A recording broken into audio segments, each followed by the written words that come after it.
Oh, hello there. Welcome back to Punch Drunk Nerd, where three friends, three amigos, three bambinos come together to talk about nerd shit. And guess what? Guess what, guys? What? It's our 1 year anniversary.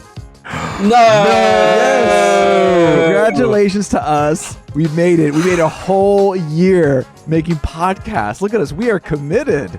Okay? Not stopping, not giving up. I would pop my champagne, but unfortunately it's a screw on. But it's still the same. Oh, no, that's probably a good thing. Hey! You hear it? Yeah. So, Cheers. Pouring. I don't even have a drink, man. I know. Oh, I'm sorry. This was not coordinated well, but I still wanted to celebrate. Here, we'll have one glass for 1 year. Next, we'll have two glasses. Look at that. You can hear the. Yeah. And then you know how it goes. You're gonna have such a headache tomorrow. No, I was counting down the days, and I was thinking, wow, it's been 1 year. And when we first did our first episode doing the Batman, and we did a reaction to the Obi-Wan trailer, and I just wanted to take a second to celebrate, guys. We did it. We committed. Wow. We committed to something. We did it. All right, last episode today. Cheers. I don't. Yeah, one and done. Now I feel like an asshole. Well, cheers. Yeah. Cheers. Listen, if this is your first time, you might be a little confused, bamboozled, but what we do here is we talk about the nerd news, we do movie reviews, and then at the end we talk about what we're into. We've been doing it for so long. It's our 1 year anniversary. We're celebrating. Guys, favorite episode so far? We should have done a ranking. Yes, so far of the year. Of this year? The whole. The whole year. We've only had one. Yeah, we've had a whole year. Ooh, I don't know. I have like trauma from the bear episode. The bear one's a good one. No, that just made me feel like an asshole. Let's see. Ooh. I loved the bear episode and I loved the Thor episode when we were. I tell you what, my favorite was our MCU ranking. I thought that was a really good one. The very first one, the one where we took all, because it's literally the one genre where we have definitely all seen the movies. Yeah. So a ranking actually means something. Yeah. So yeah, no, that was a good one. Good times.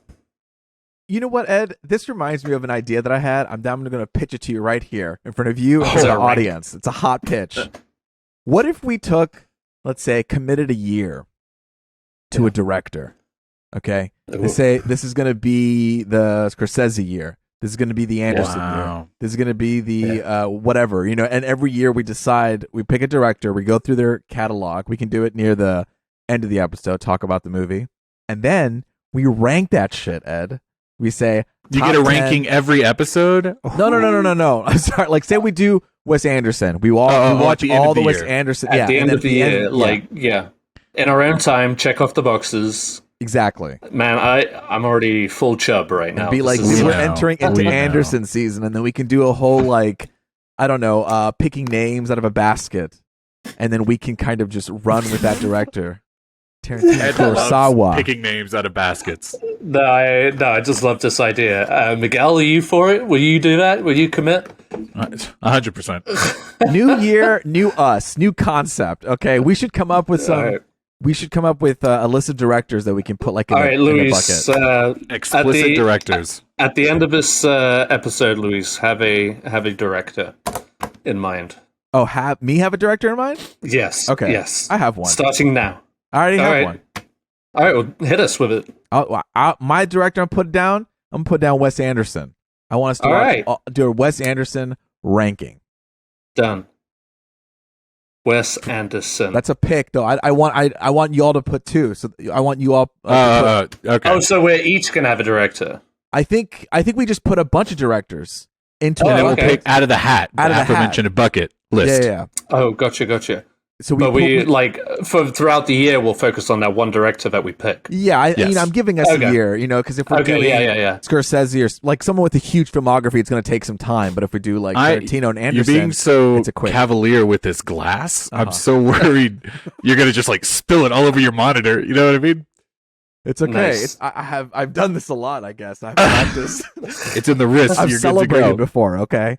I wanted all of us to come up with a list of directors. So I come up with 5, you come up with 5, Miguel comes up with 5 or whatever, or 3, 3, 3. Sure.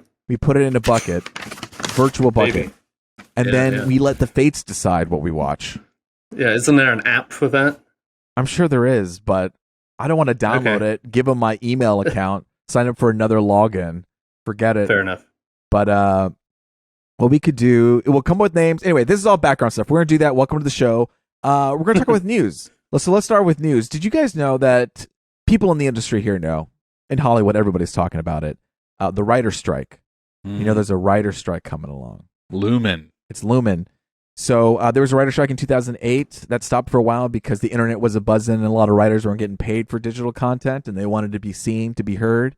Well, there's going to be another writer's strike that is kind of looming around in the business where actors, producers, directors, studios are worried that they're going to have to stop production for a couple months, maybe 3 months, trying to figure out all this writing stuff.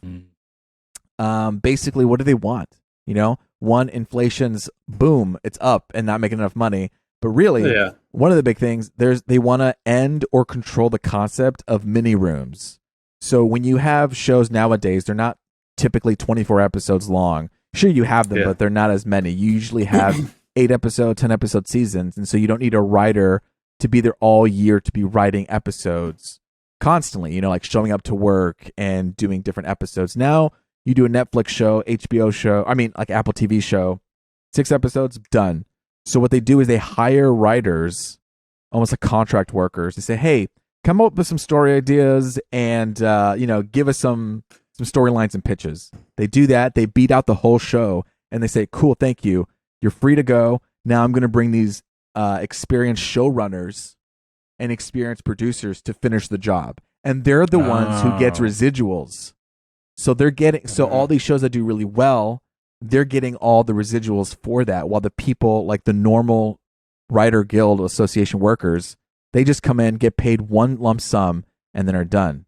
And so there's this unevenness where they're not, if you're in the actual writer's room, you get to have residuals, but they're not in the writer's room. They're just getting hired to pretty much make the whole plot line while they just kind of finesse it and send it all the way. That's one of the things. The other thing is residuals and streaming is different. So they're not based on views.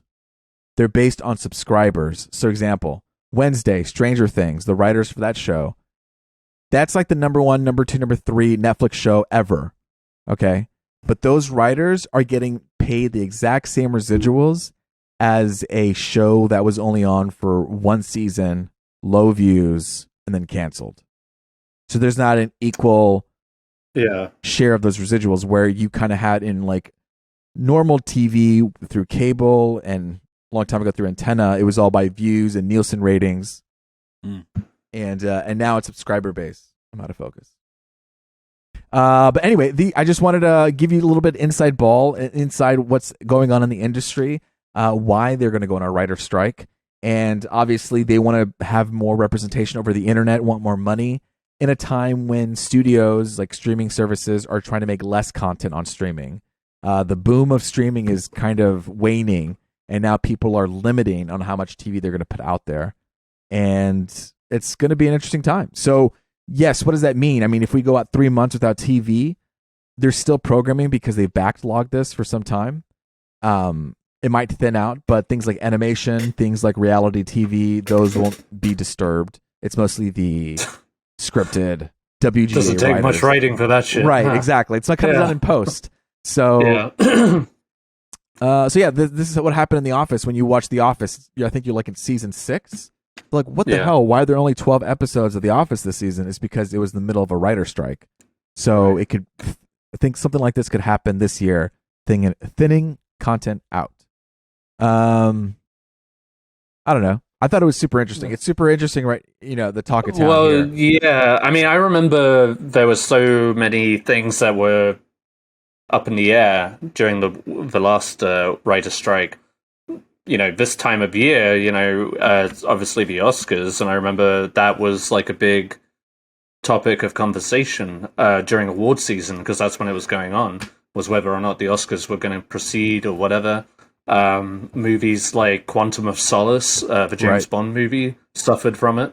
Daniel Craig even said, like, I even ended up writing up some of that movie. That's why it was so terrible. A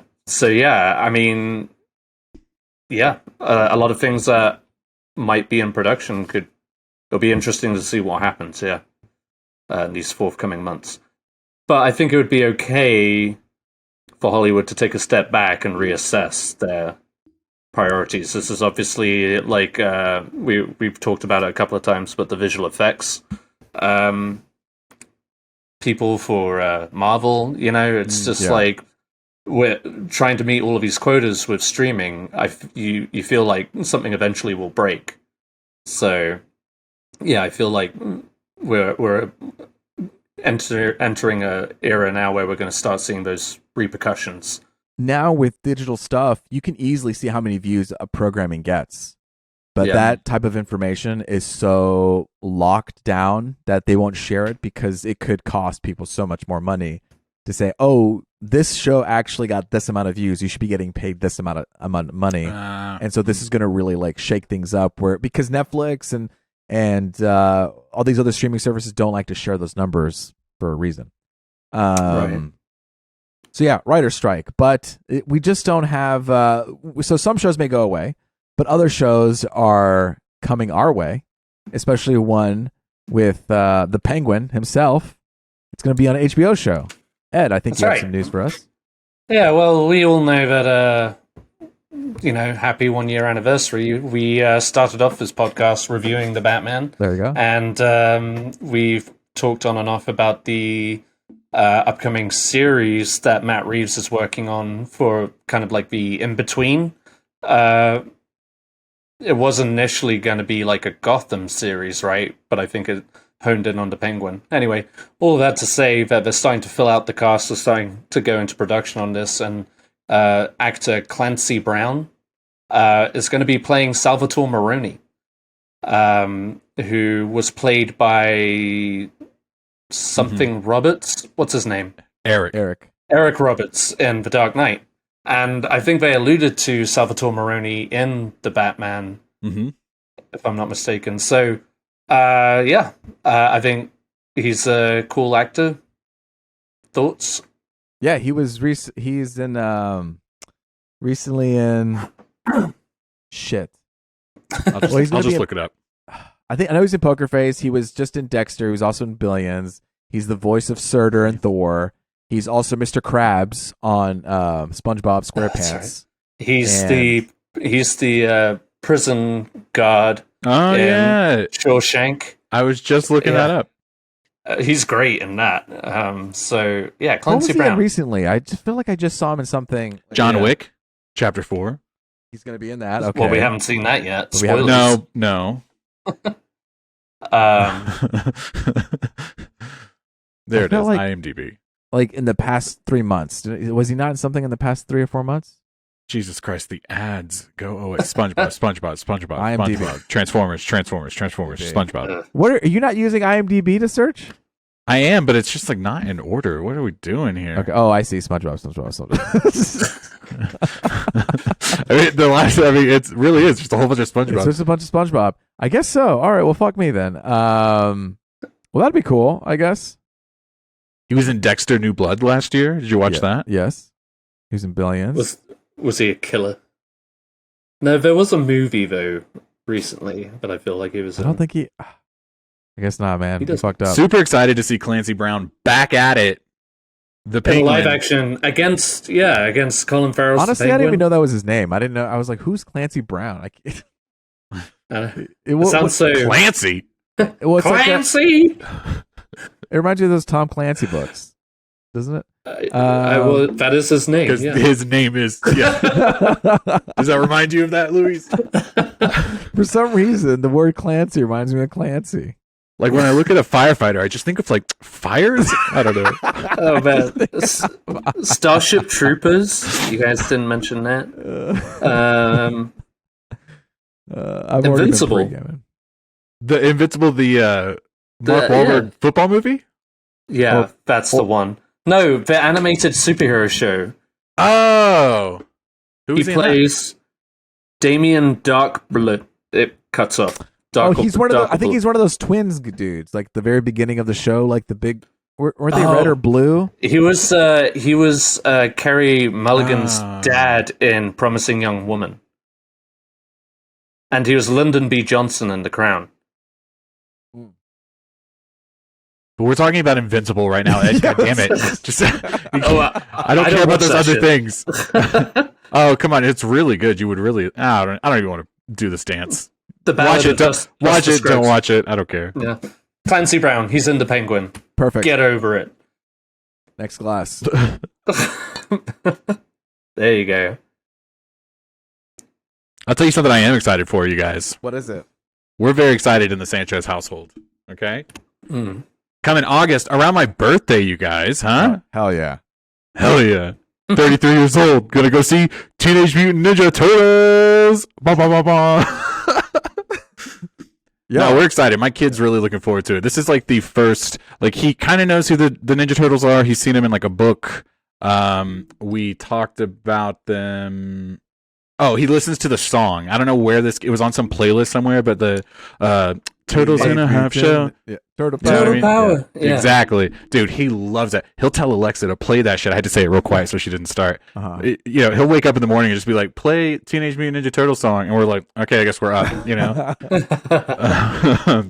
But I was like trying to think because, he's kind of getting into them. So I was thinking before this movie got announced or whatever, I was thinking, how am I going to introduce him? Like, are we going to watch the old ones? Like, is he going to even really be into those? I guess we're going to have to watch those. Like, didn't Michael Bay do them or something? Yeah, we saw it in theaters, you and I. That last one. You remember that shit? Yeah. You and me or you and Luis? I didn't see me it. and you. Yeah, no. You and I saw it. I treasure every memory with you, Ed. Okay? Clearly. Best friend. Best man at my wedding. I'd never forget a date with him. No, I don't remember seeing that movie. It must not have been all that good. So I guess I was worried. I was like, oh man, we're gonna have to watch one of those. And so then when they announced that Seth Rogen was making this one, I was like, yes, done. We're there. Because he loves Puss in Boots. You know what I mean? It's a similar animation. He loved Across the Universe. I mean, to clarify, he is just producing it, right? Whatever. I mean, it's at the beginning of the trailer. It says from Seth Rogen, and I go, okay, Seth Rogen's Teenage Mutant Ninja Turtles. I don't care who directed it. It's like when they say Tim Burton's A Nightmare at Christmas or whatever. You know what I mean? It's like fair enough. Yeah. Yeah. All right. I'll pull that point around. All right. I don't know. What about you guys? Are you guys excited? What did you think about the trailer? Let's talk about the trailer. The trailer. The trailer was fun. But that same day they announced that Seth Rogen, Paul Rudd. Oh, I had the cast. Yeah, it's incredible. That they were all like voicing the villains, and I mean, it looks fun. It looks like a fun take. Like the actors are actually teenagers this time, so leaning into that. So many of these movies now are coming up with this new kind of Spider-Man Into the Spider-Verse. Man, that shit really did set a precedent. You know what I mean? It did, but it looks great, and it gives it that kind of comic booky feel. I think it really lends itself to action. You know what I mean? Same with Puss in Boots. You know what I mean? Like you feel that action in an animated movie a little bit more with this style. As opposed to like a Pixar. Pixar set the precedents for like 20 years. You know what I mean? Yeah, where like absolutely. DreamWorks and everything was going to look like CGI movies. It's nice to have this style. And Shrek, like where Puss in Boots came from, like the animation in that has never been replicated. Mostly because all the human characters in that movie, those movies look super weird and creepy. I'm glad that they kind of moved away from that and kind of leaned into the more cartoony. It's kind of like the same with like the Polar Express, like creepy as hell. Yeah. I'm all that to say, yes, this looks good. It looks fun. I haven't showed it to Lily yet, actually. I'd be curious to see. I'll get on that, yeah. Ed, do you know who's playing April O'Neil? Do you know who April O'Neil is? Yes, it's the lady in the yellow tracksuit who always hangs around those turtles. That's right. She, no, I didn't see that, sorry. Who? I'm going to say the name wrong. Luis, back me up if I do, okay? Okay. Ayo Idibiri from The Bear. Yeah. It's Sydney from The Bear. Great. Ed, She's just going to be a sarcastic prick from the entire bear. time? Yeah. Oh, come on. What, you didn't like her? I struggled with all those characters, Miguel, not just one. Okay, fair point. But no, sure. That's just for you. And now it's just her voice, so I can, disassociate it. But no, I mean, the movie looks fun.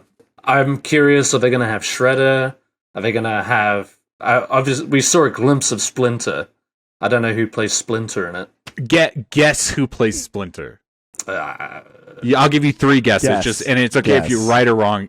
Just dream big. Dustin Hoffman. Fuck no.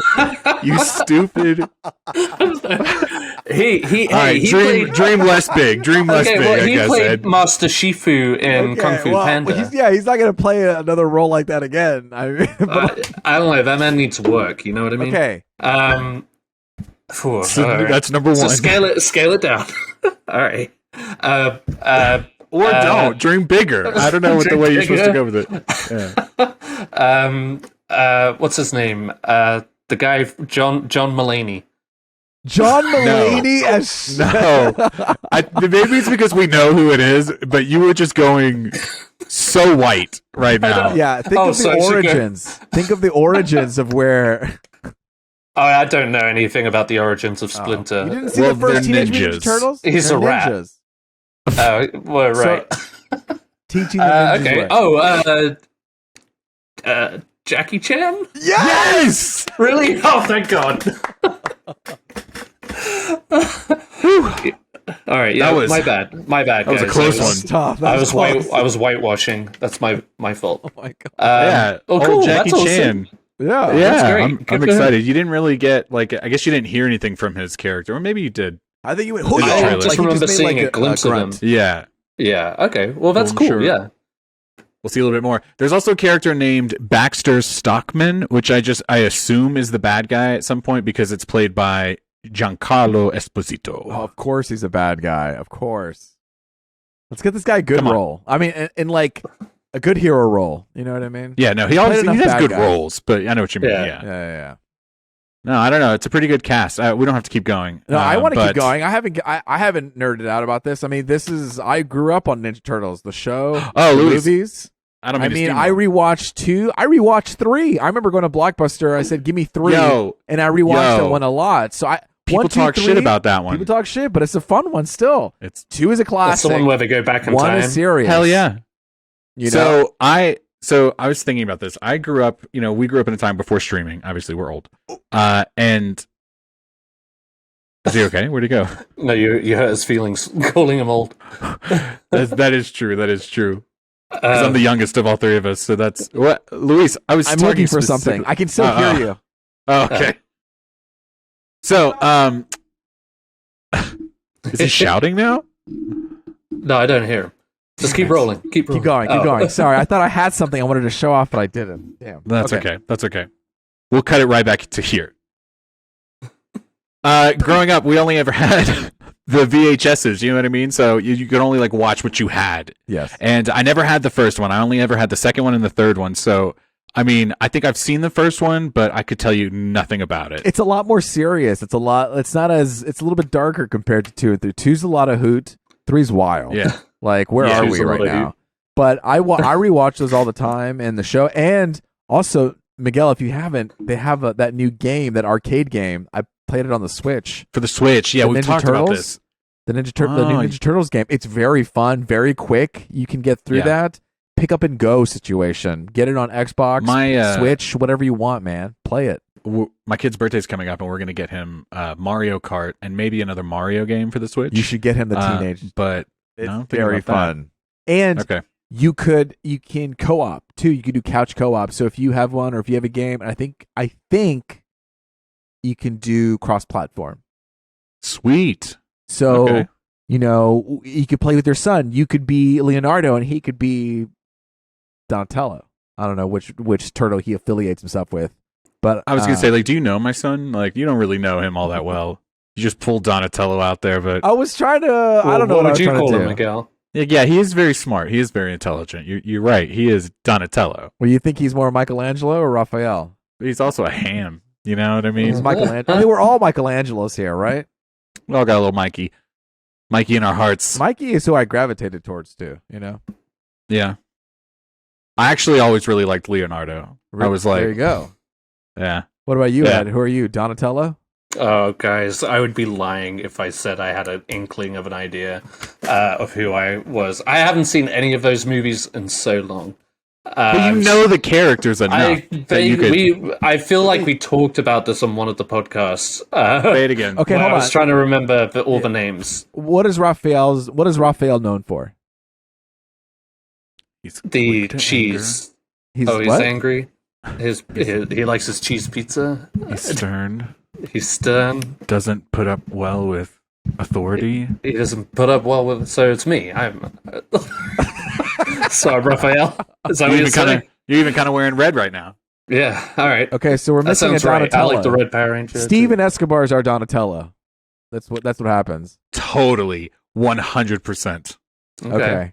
I guess we got our full Wow, that's turtles. actually kind of fun. We did that. That was A cool. little bit Okay. was all It right. worked out. All right. Well, hopefully we'll meet our Donatello someday when we do the Last of Us finale. But until then, we're moving on. Yeah. What else we got going on here? Streaming world. Oh, Miguel, talking about comebacks. That's right. You guys seen that blooper on that Parks and Rec blooper? Yeah. I always think about that now. The comeback, I think she got to come on her back. Okay. You guys, Daredevil's coming back. Disney Plus, you know what I mean? They're renewing that series on the Disney Plus streaming service. Lots of actors coming back. The biggest one being John, am I saying this right? Bernthal. I never know how to say his name. I thought it was The Punisher. I never know how to say his name either. Bernthal I always accidentally want to say Berntroll. Like I always want to say Troll. Barenthal. I that's a thought good. it was Barenthal. I might have left an E out. Okay. Bernthal. The Bernthal. John Bernthal. Well, It sounds like a gas. I just corrected it. There you go. well, it's like what's But his is name? it? But is it right? Did you just add an E, or is it right? No, there's no E. You dick. Everyone, it's Bernthal. I did spell it Bernthal. right. Okay, so Yeah. Barenthal, Berenstein, Barenthal. No, the Berenstein. John Bernstein Bear. Okay. Well, anyway, he played the Punisher. He had his own TV show, The Punisher. You know what I mean? And they are bringing him back for the Disney Plus Daredevil series. A couple of actors not coming back from the Daredevil show: Eldon Henson and Deborah Ann Wool, who played Foggy and Rebecca, whatever her name was. Karen, right? Is it Karen? Karen. Oh, Or damn! Karen. Is it Karen? Hold on, Oh my god. look it up. I never actually watch the show. This is for the Wait, nerds you that never like watched this shit. Daredevil? Hey guys, Uh-uh. we're 1 year in and we're still getting our notes together. Karen. Uh, Oh, you've never had to Google Live. Oh, I'm sorry. It's a good show. I would say Daredevil, Jessica Jones, best Netflix superhero shows. So if the Punisher's coming back, how do you feel about these other two not coming back? Do you feel like that's kind of a Yeah, no, it's upsetting, and I think that hopefully by season 2 we get them back. That this isn't a sure thing because like they're not great. coming back right now? That's what I'm thinking. That's what I'm hoping. And as far as much as like Marvel likes to kind of feed, have that fan service, they have to come back next year. Maybe this was a Oh, God. scheduling thing, but it's a good combo. It's a good trio of people. I like all three of them together. It's a bummer. I will say that when I saw that, I was like, damn. But I was surprised. I didn't expect John to be returning as the Punisher. That was a surprise. I was like, Man. I didn't even know he needed to come back, and we're bringing him back. So yeah, I don't know. Story wise, I don't know if it's feasible that it's happening. I 100% believed he was coming back. He was such a fan favorite. You know what I mean? It's like it's easy money. People, just bring him back. That's what the people want. If you're bringing back Daredevil already, it's like arguably the Punisher was like the second biggest show. Yeah. Well, yeah, that's true. Maybe I'm wrong. I hope Jessica Jones comes back too. I have no thoughts on this whatsoever. HBO's Totally right. Barry. I've seen You're any of totally. I'm totally HBO's Raphael. Barry. I don't know. Are we done with that story? Sorry. Yeah. Yeah. because I'm the only one who's seen the shows. Yeah, I thought it would be a little more lively discussion, but here we are. No. Here we are. I mean, he has a pretty cool killing scene in when he's trying to escape out of a prison cell in season 2 of Daredevil. So check that out on YouTube. Look up Punisher escaping prison.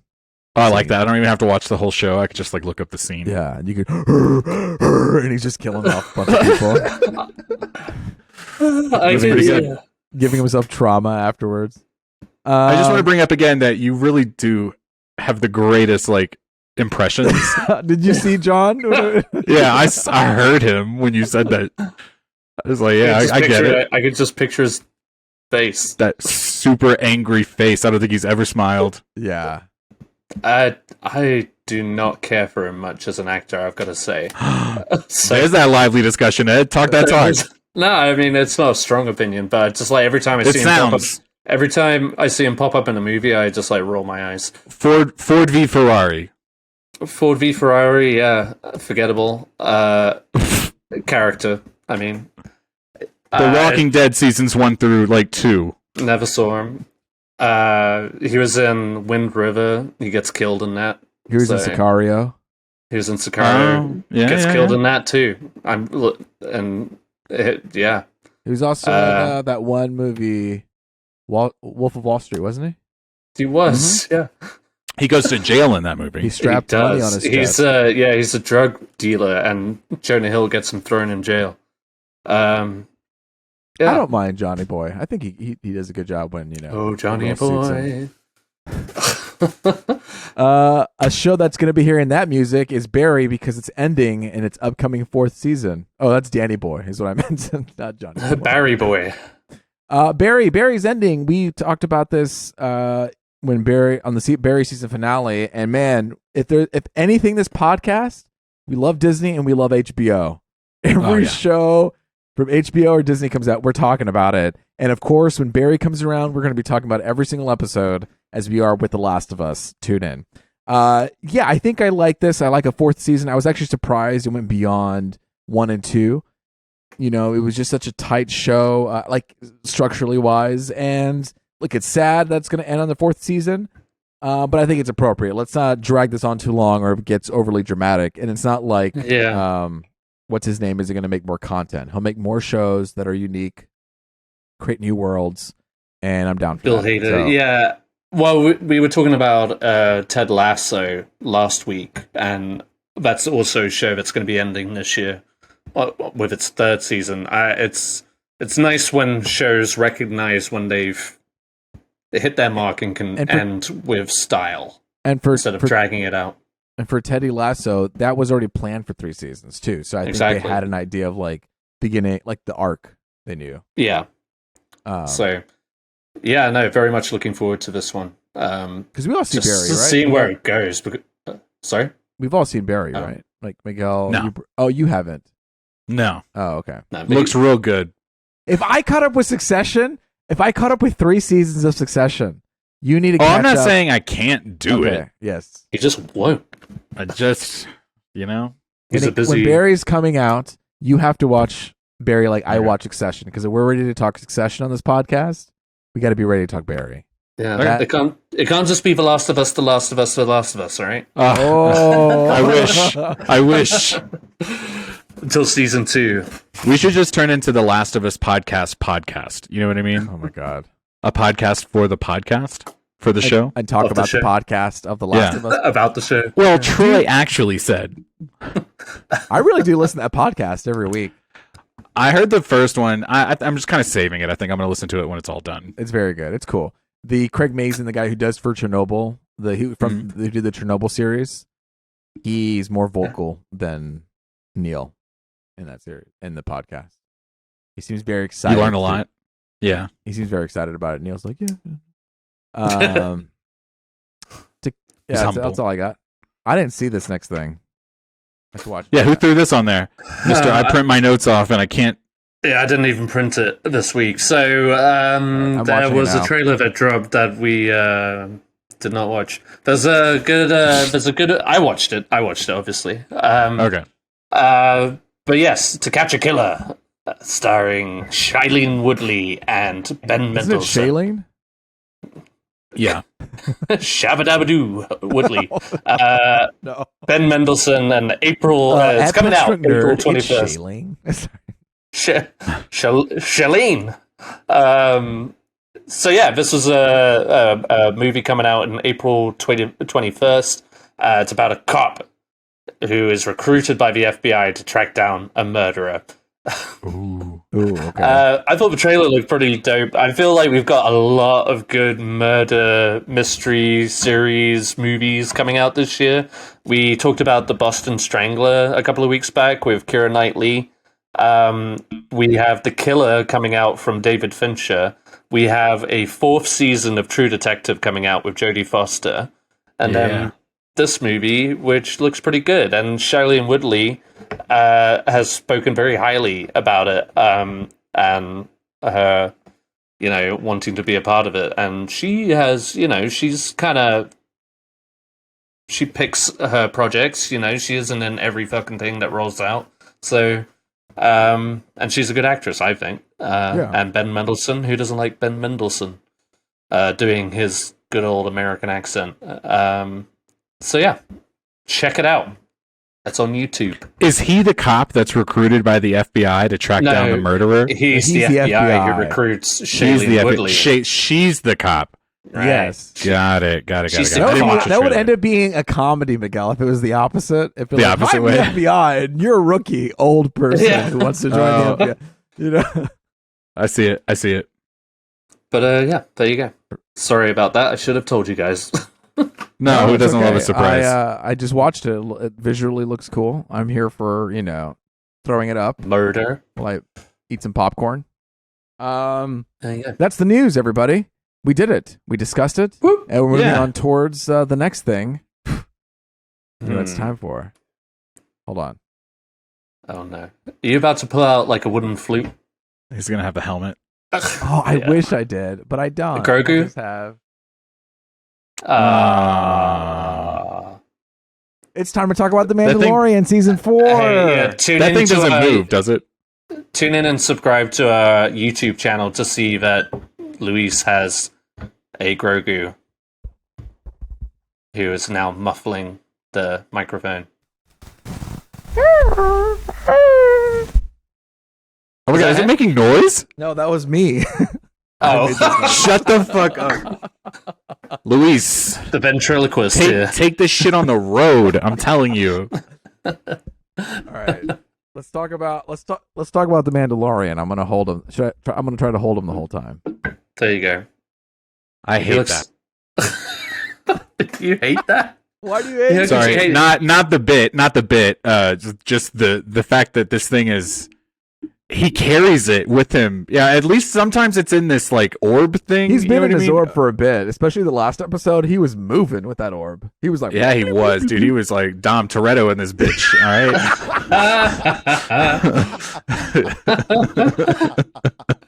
Oh man, that was it. Let me mark that one.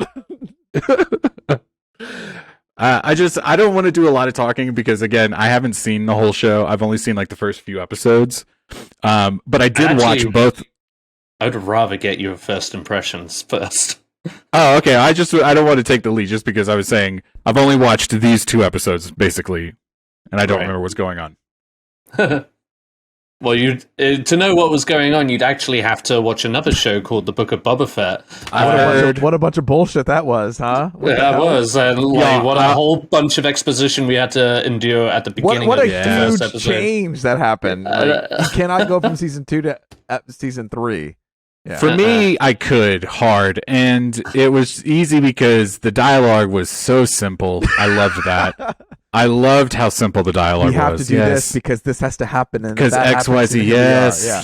We lost communication because we're in a cancer storm. No one will hear us now. That's, did he say cancer storm? That would be hilarious. I don't know. What's the worst thing I could think of? Oh, cancer. We've entered the cancer Hitler storm. No one can reach us. Mark that one. Oh man, No, it was I knew ahead of time that he gets the thing back. Apparently he had lost it or given it away or something, and that sometime in the Boba Fett show he gets him back. And you need to know that. It's like it's staring at me while I talk, and it's waiting for you to comment on his show.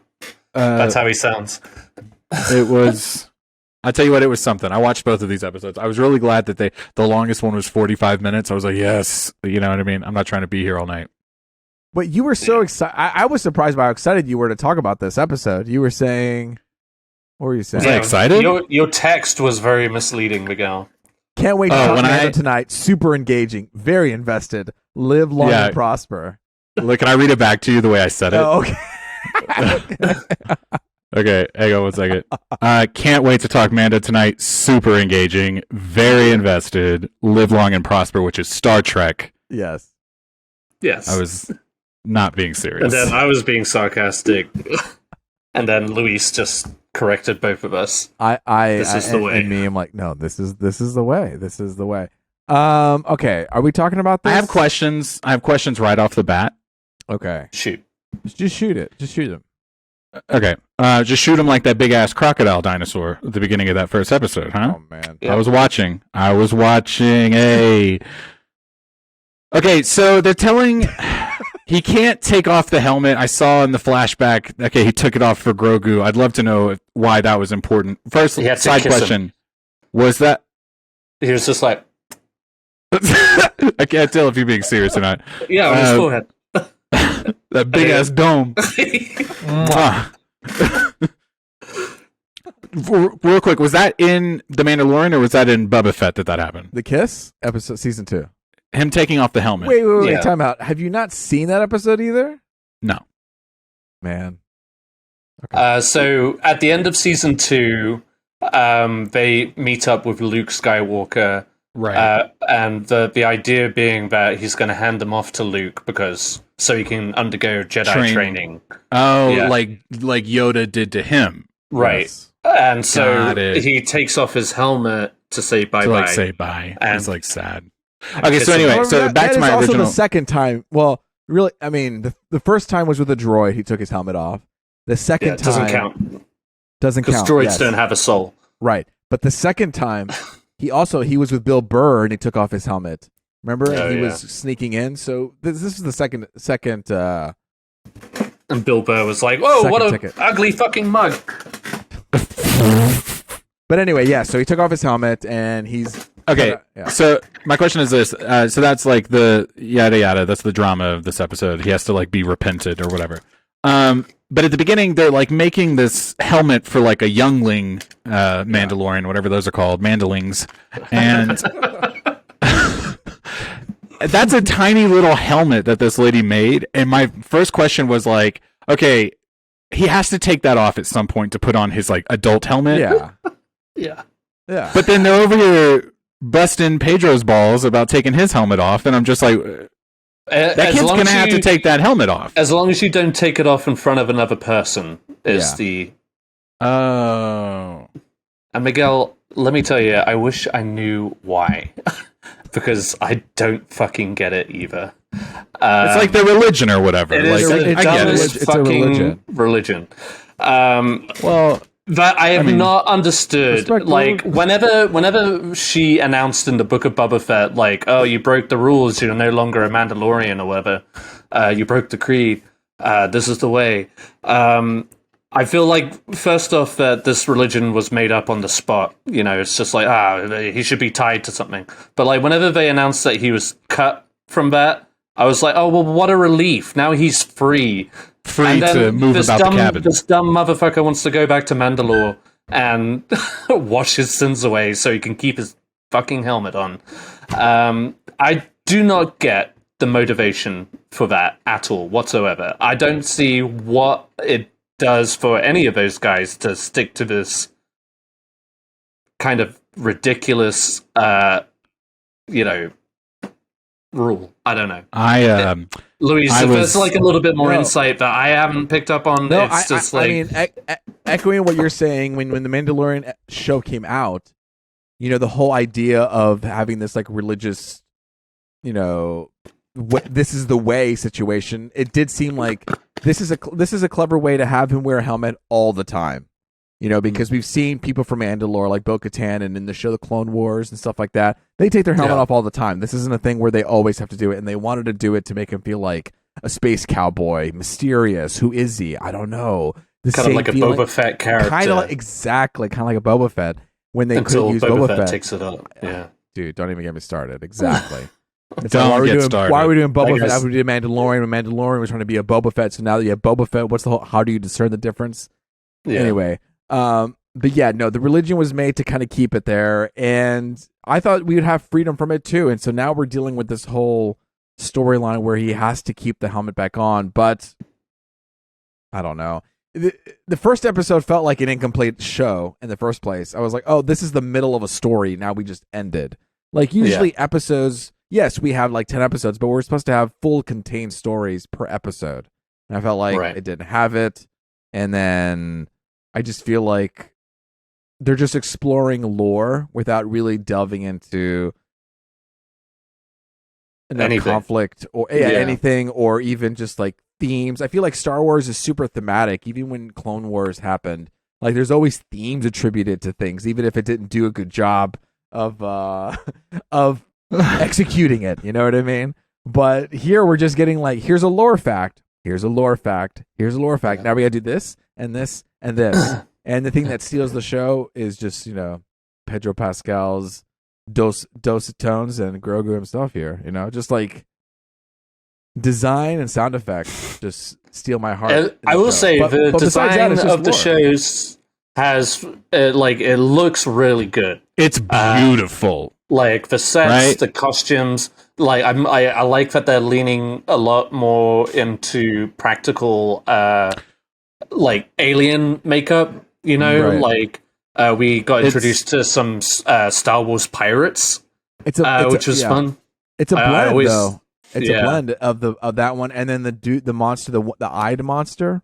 That was in the second episode. Yeah, in the second episode, that was CGS. Like it felt prequelish, but it's a blend of puppetry and the CGI thing too. It looks really good for that, and I just like you were saying, I do wish they would actually kind of take the time, because the second episode I feel like was equally as all over the place. Like it didn't have like a clear through line. It was you hop from planet to planet, back to one planet. It's just like all I kept thinking in this episode was you mentioning that it felt like a video game, like a side quest. I think we talked about this before. Yeah. And it's like, oh yeah, it really does feel like, and I cannot continue until I receive this item. Yes. Right. It's like, and this, and this, and this, and let me build more lore, but without like humanizing. Oh, and let's rebuild the robot that Taika Waititi voiced in the very first season. Why are we doing that? Why are we doing that? Oh, hey, I thought by the end of the second episode, I was like, oh, maybe they're gonna throw that away. Like maybe that was just like, no, we can't bring him back, and we're gonna do this side robot instead. What a like incredible goodbye to IG. In the end of season 1, and then you're like, now let's dig him out of his grave while he's rotting, and it's just. That's why I think they're not really going to commit to that. You know what I mean? Because it's like, yeah, you're right. If it is such a big, poignant moment, you pull the rug out from under that when you just bring him back. So I don't think that's what they're really going to do. But I'm afraid they might, just because of how the show has gone. It is like undeniably predictable. There never really feels like there's any stakes. I was kind of excited to go to Mandalore purely from like a Clone Wars perspective. Yes. Because Miguel, you don't know this, but just like a quick history. Darth Maul, when Darth Maul comes back, he kind of overthrows the ruler of Mandalore and controls Mandalore from like the from the sewers, as it were. He's kind of like a tyrant, but he's the unseen tyrant. Like he's pulling all the strings, but nobody knows he's there, kind of thing. And it's a very cool element of the story, and it builds up to an epic face-off between him and Ahsoka Tan. One of the best like lightsaber fights ever. But obviously this is like past that point in time. I'm not thoroughly clear on what actually happened to Mandalore. I know they keep saying like shit happened and it got blown to hell. But with all of that said, like I was kind of looking forward to seeing like what's like left there, but I don't really expect this show to explore that, which is a shame, because they also I think Bo-Katan, the redhead woman who comes and saves him, I think she's a really interesting character too, based again from the Clone Wars. But she's the show, she did the voice. She did the voice, right? Yeah, in the Clone Wars, and that actor is the same actor. Here. I do wonder, like, why do you just spend your days sitting on that throne fully geared up? I do think about that too. Just like in that stupid. What you doing there? Yeah, I'm just gonna. I was like, what if you have to go to the bathroom? Mode. Are you just by yourself? Well, like, just tell the robot to call you if someone shows up. Like, go do. I would be just enjoy your jacuzzi. Games. Yeah, like I bet she. Yeah, but it's just like a weird setup. It's interesting that you said she was the voice actress, because I thought she was kind of like stiff and uninteresting. But she sounded really good. You know what I mean? So I'm like, oh, okay, that makes sense. You know, yeah. She's used to just being in a booth. I don't know. I didn't buy her. I've grown warm a little bit to Bo-Katan, and like I guess I'm warmed up by her story in Clone Wars. And she's obviously like she really can't catch a break. She's tried to like lead the people time and time again. There's just rebellions over and over again. She had the dark saber. She lost the dark saber.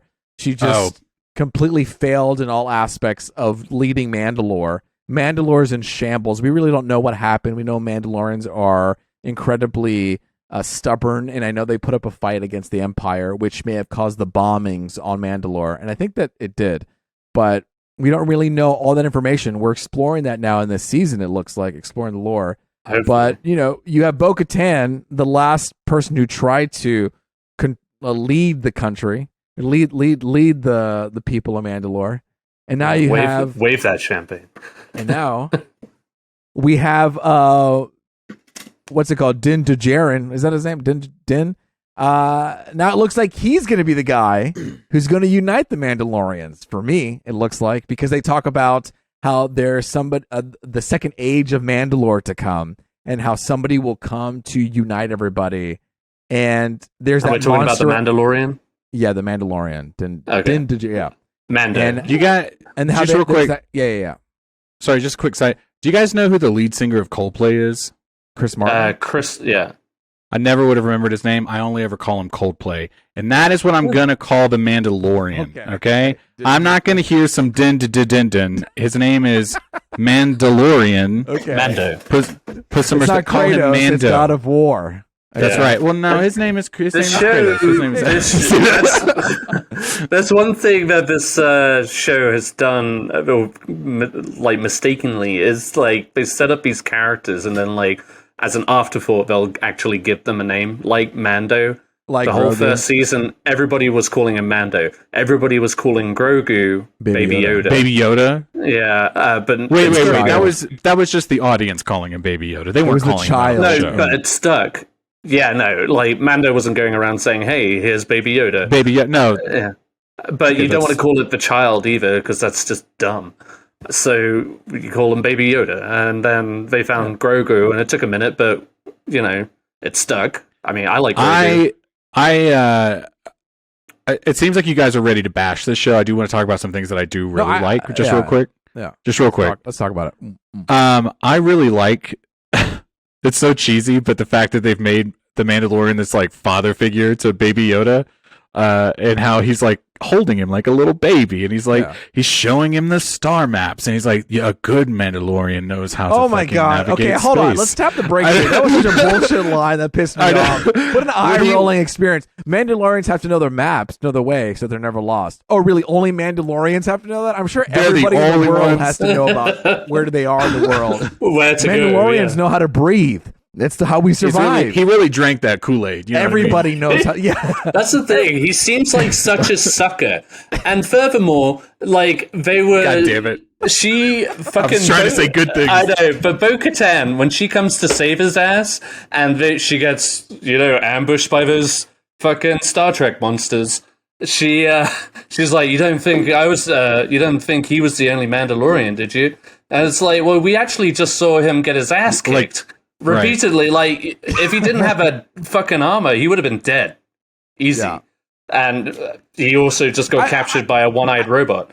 I did like Bo-Katan being a little badass there because I did too. She kicks ass in Clone Wars, and so it's like, yeah, she's gonna take him down. But it just showed how bad of a fighter fucking Mando was. Well, Mandor couldn't handle the Darksaber for sure. That's his Mandor, the Mandor. He couldn't handle the Darksaber. Yeah, let's call him Mandor.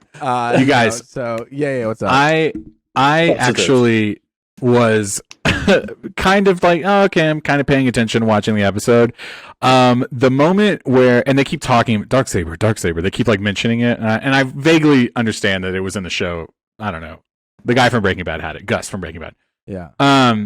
When he was in that cave and he started fighting those things, and then I was like, uh-oh, what's he gonna do? And then all of a sudden he whipped that bitch out. I literally gasped. I was like, oh my god, I thought it was the coolest thing ever. When he whipped, wait, what? When she whipped the Darksaber, and he started fighting the cave trolls or whatever before he got captured. Oh, I just wasn't expecting it to come out right there in that moment. Right. And I was like, this is cool. I love this. That's his latest weapon upgrade. But then Bo-Katan can handle it a lot better than he can, though.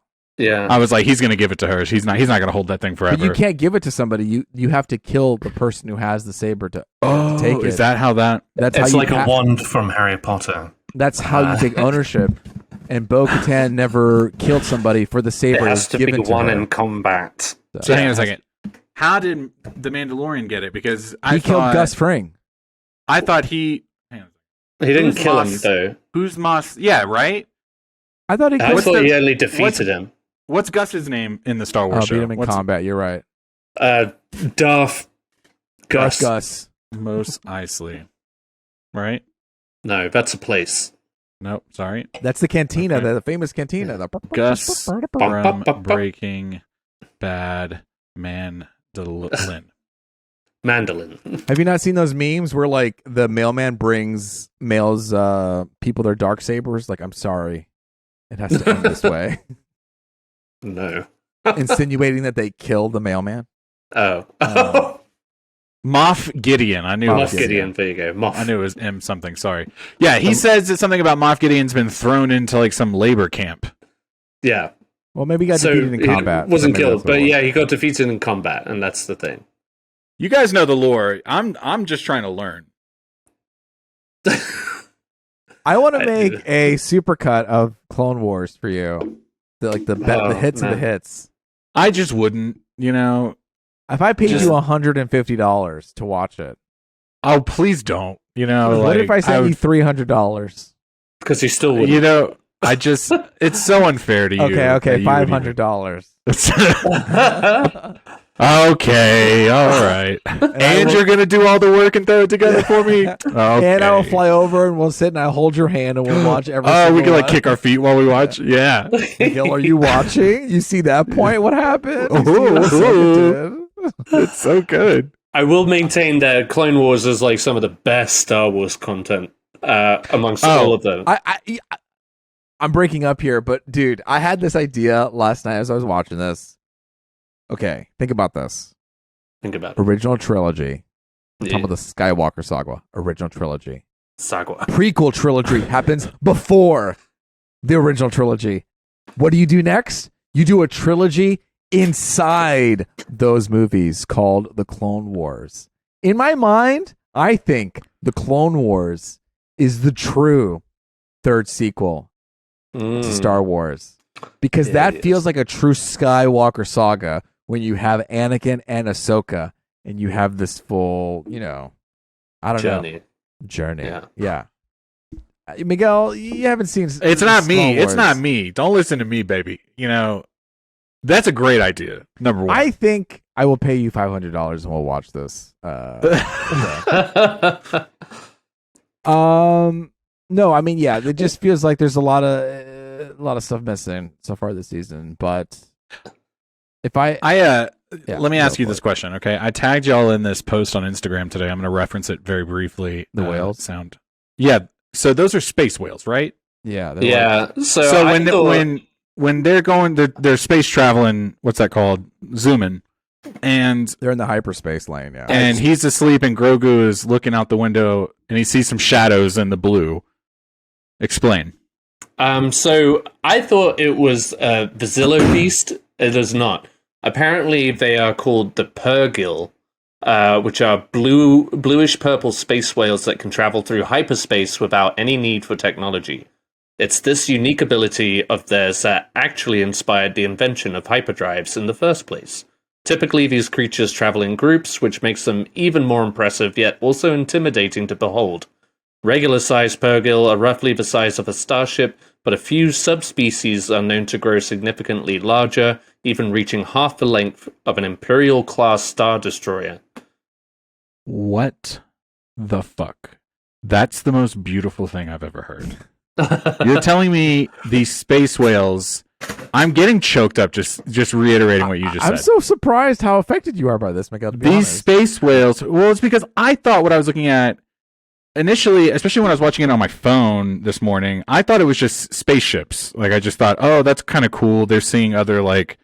people in hyperspace. hyperspace. They're all... Yeah, it's like traffic, and I just didn't realize that. You could see shit like that, you know?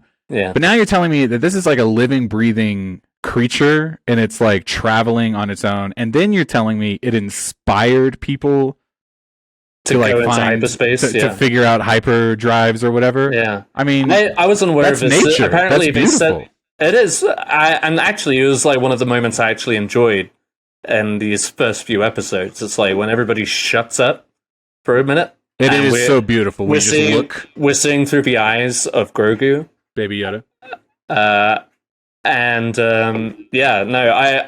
like I said, the Zillow Beast was a creature from the Clone Wars, but apparently these have been established in the Rebels shows. The Rebel show, right? Okay. Yeah, which I haven't watched, but and I thought it was last season's. I will say the post on Instagram that I did this morning, I thought the music that they chose for that, I don't know what that music is from, but it is beautiful. I thought it really fit that moment. Yeah. I was a little disappointed that wasn't the music in this episode. Luis, you're laughing at me. I just don't. What was that music from? It's a common TikTok trend, and so it's okay. It's just the sound. Okay, yeah, all right. Dun, dun, dun, it really did work, though. Dun, Damn. dun. Now I feel stupid for saying it's a that. All right, just cut that shit out. Cut that shit out. Fucking. Oh my god, I'm a boomer over here. Well, the pictures look. I mean, these whales are like fuck ugly. Yeah, but so are those Avatar whales.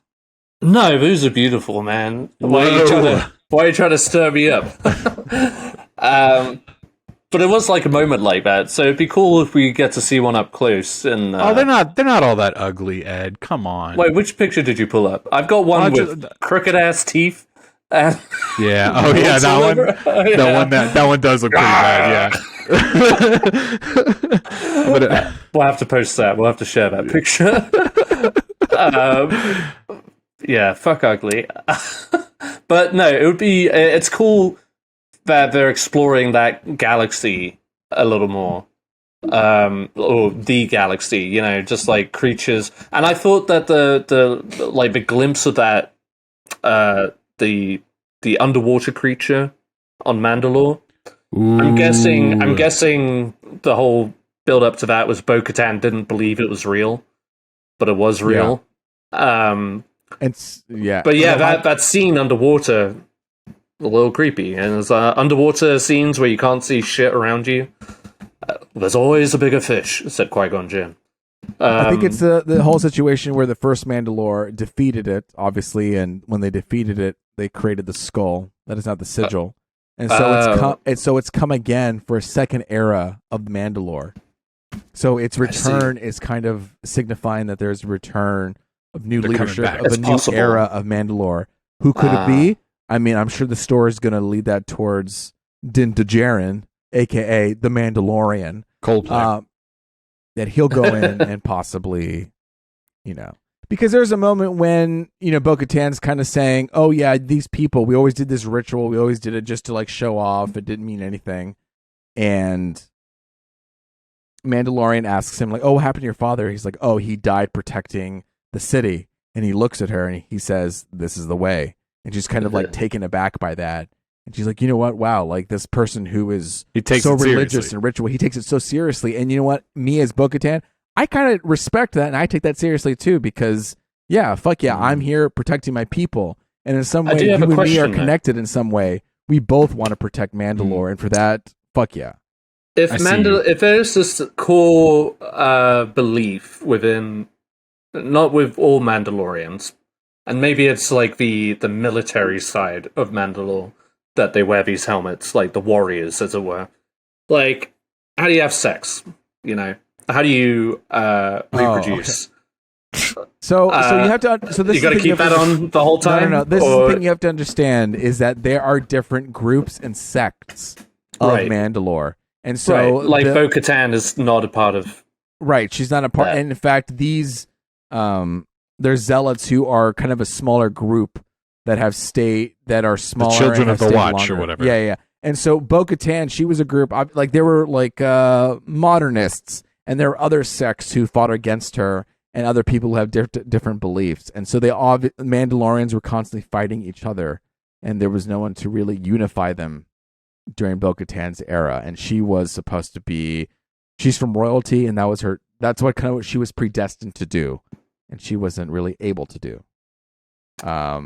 So not everybody was holding their mask on the whole time. That was a very small group of people. Something that was like introduced because of the show. Okay. Yeah, I don't know. Any final thoughts on Mandalorian? You guys gonna keep watching? No. I will keep watching this show. You won't. I will. I might wait for the end of the season and catch up. But man, it's just like DeLorean. Good one. That was good. Marking that one too. That's really how I've approached each season, and I just every time I get all this buzz about each season, I go in and I just feel disappointed. It's clearly geared towards kids, but like you could say the same about Clone Wars, but somehow the cartoon shows had like a little bit more depth. But Clone Wars had themes and real conflicts that were happening. Yeah, with some of these characters. Also, and here it's just like this and this and this and this and lore, but no real. And I time tell you, to sit with people. Yeah, and we're just coming off of Andor. I'm just like, I need more drama, like more stakes and what have you. And Andor was incredible. So I know this is just kind of like the fun, lighter side of Star Wars. It's just not for me right now, and it's a shame. I do. It looks great. I think Pedro Pascal is great. They've clearly created an iconic character that people love, and people are definitely here for the Grogu,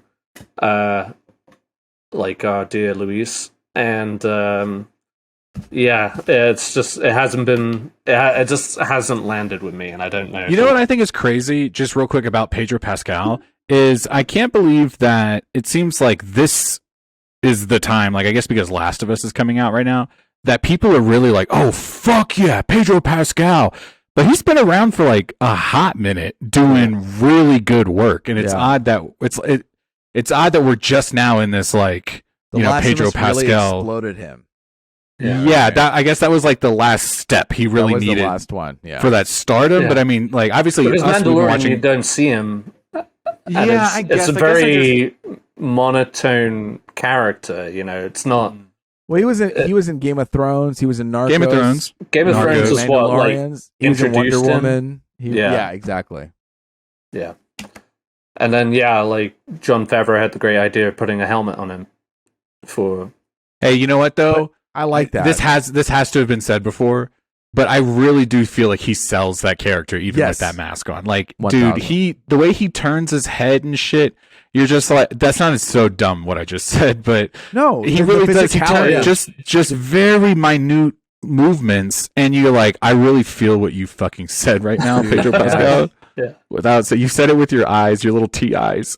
That's what I think. You know, a lot of Yes. people, when we watch superhero movies, there's that one scene in the third act at the end They where always they take got- off their ugh. helmet, Mm. their helmet and their mask, and like, no, and they're really showcasing the hero. I want something like Mando, something like Judge Dredd or Dredd, the movie, Mm. where the hero never takes off his mask. And I just respect that, where you can tell a lot just by through physicality. You know, It's Yeah. like, we don't need to see faces. We No, can you're tell right. a lot by physicality. And he's so expressive already. You know what I mean? He's got a pretty expressive face, Pedro Pascal. You Yeah. know, I guess I'm really thinking about Game of Thrones. That character was very like lively. Yeah. So the fact that he can also play this, like, you can't even see his face and he's playing these moments, it's like, okay, yeah, he's a pretty good actor. Shout out Pedro Pascal. Do you remember that moment in episode 2 of The Last of Us? I think I sent you a photo of him holding a gun, and I was like, dude, he's holding a gun like the Mandalorian. He's just Yeah. That's right. It's just muscle memory. like holding Yeah. Yeah. I can take you in cold or warm or Yeah, whatever yeah. the fuck. Yeah. Yeah. All right. Yeah. I mean, for me, I'll keep watching every week. I hope Keep that us they posted. do. I'll keep you posted. I hope that they take time with more conflicts and more themes. Obviously, they're exploring the lore. Bada boom, bada bang. Mandalorian. Here we come. Maybe I'll bring. I think I know a Star Wars fan. Maybe I could bring him in for the finale, and he can kind of walk us through. He can educate us. Yeah. Can we say Is it- bye to Grogu real quick before? Oh, goodbye, Grogu. Let me kiss his forehead. Mwah. Oh, bless you. Oh, bless you. Bye, Grogu. Okay. Throws off screen left. Oh man, that is pretty wild. I know he's a puppet or whatever, but in that second episode, whenever he's going to, he meets Amy Sedaris to get the machine They parts. love Whatever. Amy Sedaris in this show. I mean, she is on all the time. I didn't and know thought that. she I would didn't just know be a that. I one didn't know that. person. I didn't know that. I'm just trying to say Okay, one positive thing. I did not know. I swear to God. I love Amy Sedaris. So I do when she's too. on, I do too. But it just seems so out of I like. hate her in that Okay. show. That's what I Every mean. time It's they like land Tatooine. she seems so out of character from this whole thing. It's like I thought we were kind of moving on, but no, she's oh a man, staple character in this I show did now. not. I had no idea that I was about to spark something. When she, I'm gonna get to my point in a second. When he left on the spaceship and she was waving and said, "May the force be with you," I thought that was hysterical. I don't know, Yeah, I thought she was just being a little shithead when she said that, right? 100%. Yeah. I don't know. But the way, so the puppet, the way that she was just like, she's holding the thing, and you know, like when you see a fucking Kermit the Frog, you're never really like looking at his legs or thinking about the bottom half of him because there's like a cutoff. You know what I mean? But here, she's like holding him in frame, and then she Yeah. like switches to the other arm, and I'm like, how much does this thing weigh? They're acting like it weighs nothing, and I'm just like, I can't get the sense. You know what I mean? Yeah. Hold Grogu, Luis. Yeah. How heavy would you say that is? I mean, it's not even 5 That's pounds. that's this one, estimate it. but Estimate it. it's not even 5 pounds. But I imagine A the loaf one- of bread and Grogu. We just yeah, said I mean, 5 this pounds. is a man. little What do you bit. want? Yeah, I just said under 5 pounds, probably 3 pounds. I keep saying. Yeah, but if I'm holding a loaf of bread and Oh, I'm holding Grogu on my other hand, which one am I gonna go? Okay, go get him. Go get one. 2 loaves of bread. How about that? 2 loaves of All right, bread. I'll take that. 2 But this- loaves. All right. But I feel like a real Grogu, if I had to really like that, she was holding on set. I mean, I can't even count loaves of bread. It'd be heavier than that. 10 pounds. The thing has to move, and it's got like mechanical parts, right? Yeah. Oh, It's like a yeah. little Chuck E. I think Cheese the rat. performers who do Grogu is phenomenal. You know, I think they do a really good job of playing off of a lot of the actors. Mando, You know, yeah. the show has like shining moments, and then moments when you just kind of roll your eyes. So it just Sure. depends on like how like what you kind of have to reorient yourself. Like, okay, I'm entering into this kind of show, in contrast to like maybe an Andor, but it still has his moments. But say goodbye, Grogu. We're done with Mando, right? Yeah. That was fun. Good job, you guys. Okay. What we're into.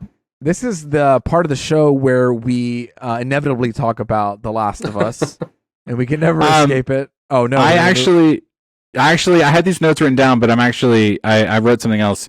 I just want to talk about Amy Sedaris for the next hour. I love Amy Sedaris. I'm just saying specifically, there are moments in this show that just seems it just sticks out. Do you really want to talk about Amy Sedaris? No, it's good. Okay. All right. So what we're into. Yeah, we're into. Yes. I don't know if we like started that segment officially. He did. He was trying to. No, you know me, gonna shoehorn in a bit. The Last of Us, episode 8. My mind is so focused on Mandalorian. I'm having to kind of now think about this. Do you guys like it? Thumbs up, thumbs down? This was the moment in the game where I was sold. You were looking forward to this episode. This was the episode I've been talking about. I said I hope they don't cut this out. If you were listening to me talking about the show, this is what I was talking about. The fire barn, the whole David episode. This and the Henry storyline, two best moments for me. And of course, the finale moment is really good too, just because it's so action packed and the consequences of it all. But these two are top moments, and I will say, super happy with what was given. I started watching this with Sarah at the end of the show. Sarah was in tears of what was happening. Loved it. Great. I think it was a great adaptation from the game into the show. I think this was one of the most anticipated moments for most of the people that played the game already. I mean, the David chapter is like, yeah, whoa, okay, and it's so late in the game too. In the fact that it's kind of contained and is still this own kind of special chapter. I thought they did a really good job. This was one of those you could tell they were like, no, we're gonna almost meticulously beat for beat this whole thing. But they didn't have like David and her didn't have a fight. Like they fought a bunch of clickers. They didn't do that in this show. So I've noticed that, especially in the last few episodes, that the infected moments, like in the levels of the game where there would be infected, they're kind of trimming that. They're kind of treating it like, okay, that's just like a little extra fat. I will say I do kind of understand when people complain that we haven't seen the infected a lot, especially in the second half of the season. In the story, that is kind of how it goes in the story too. You start seeing less and less because it becomes more about like the humans fucking each other over. Yeah. I do think in the last chapter of the game, there's no infected at all. It's just humans.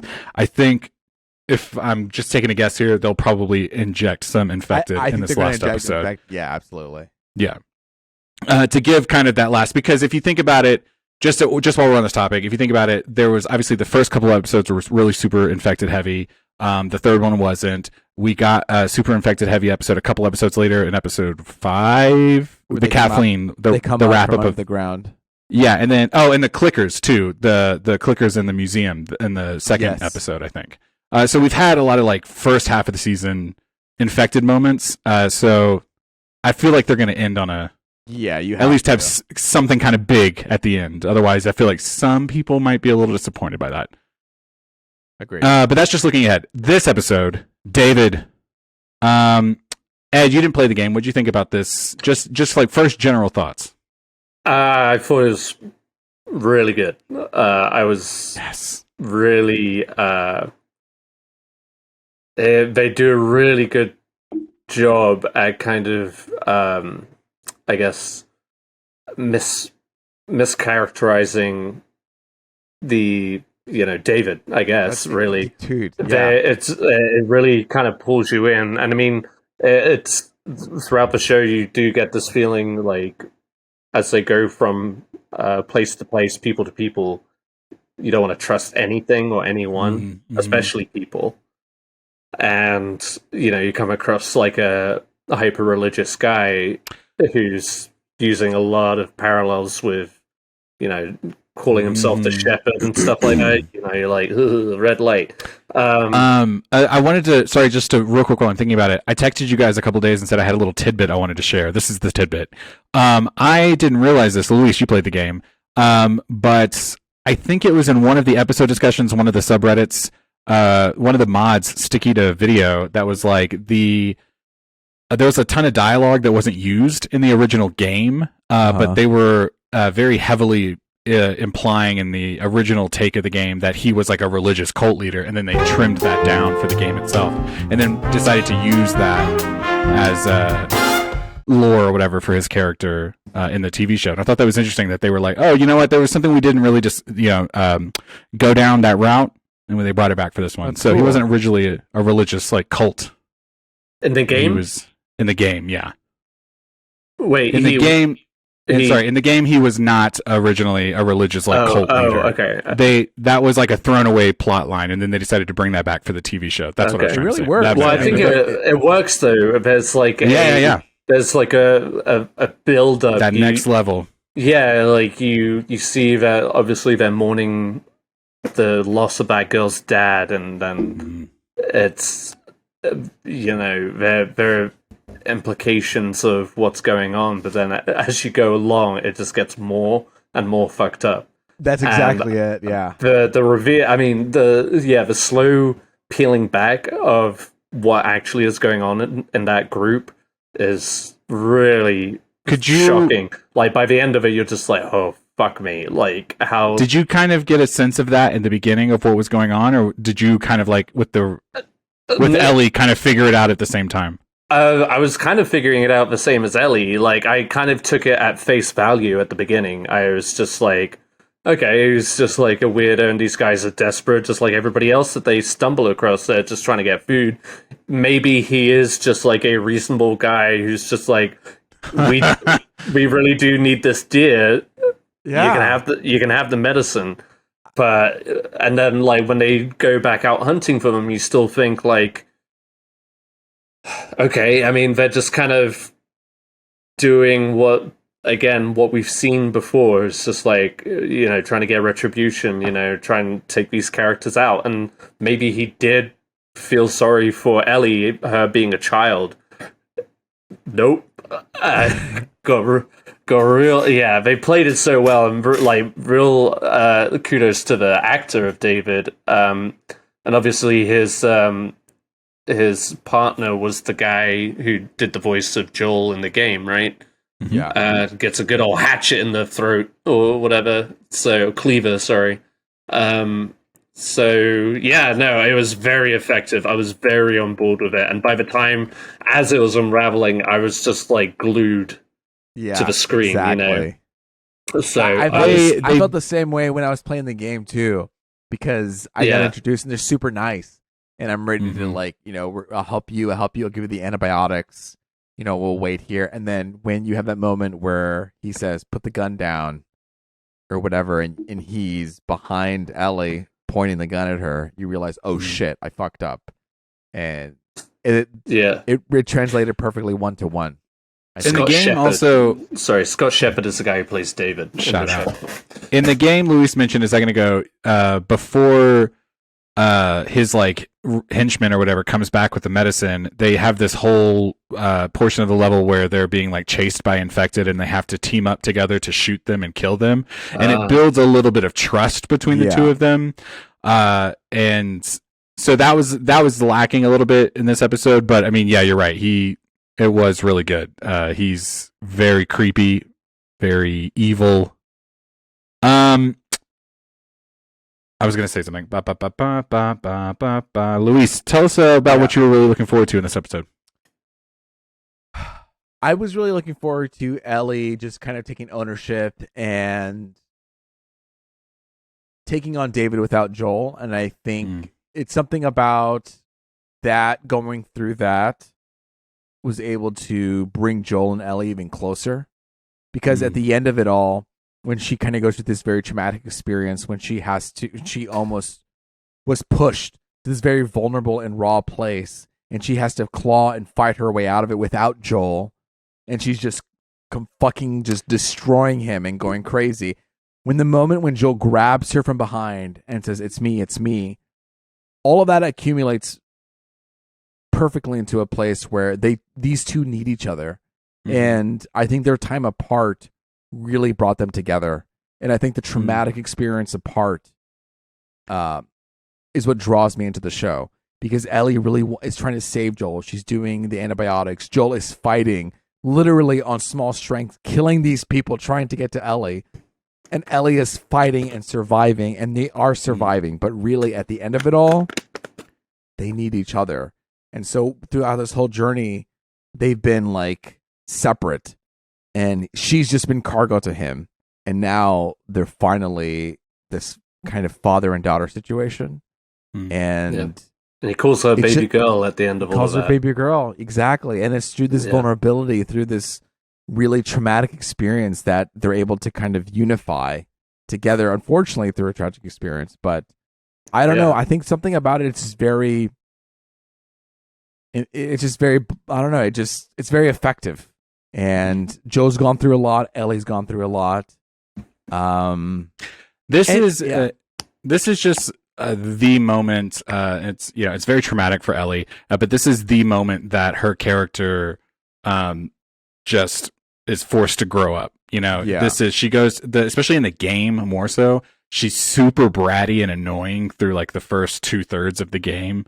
And this is when she realizes, like, okay, like I'm not in school anymore. Like, this is the real world.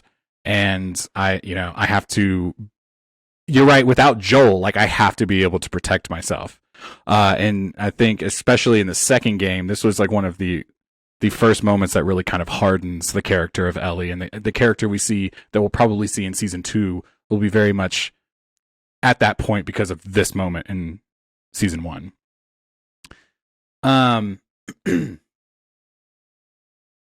I thought Bella Ramsey did a phenomenal job. I know I say that word a lot when I'm talking about the show. Don't care. She's just been great this entire season. When she was, you could see the rage, the fear, the sadness, the anger, all in her eyes as she's, killing David. Yeah, when she's killing David. Yeah. In the game, sorry, I know I'm always the guy that's doing this. In the game, Joel stops her. She kills him, but he like comes in and like grabs a hold of her in the moment. And here they let her, and I was listening to a little bit about the clip of it on Instagram, but here they let her walk outside herself, and then and then he runs into her, and how it was like, like she really was without Joel. That whole moment was hers alone. I just thought it was played very beautifully.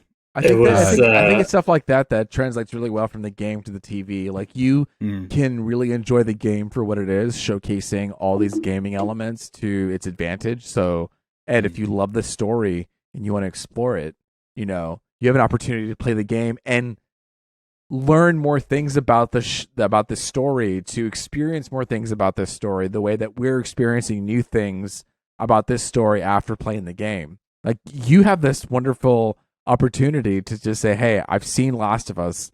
Now I get to see Last of Us in a whole different way, where I'm playing these characters and I get to experience stuff that they didn't show in the show. Vice versa. Right. You know what I mean? Vice versa.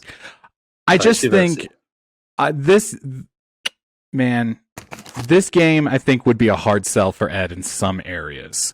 I think, like, a big portion of the game is like you have to craft. You know what I mean? You have to search and find these things, and you have to kind of spend time making sure your character has these things. And I think, a story mode might be a little bit better for Ed. I don't know if that's actually a mode, but I know what you're saying. Luis. Like, where it's like it's not honestly, really at about. Some time I was like, I'm fucking tired of crafting shit. Yeah. I just want things to come to me. Like I've said this before.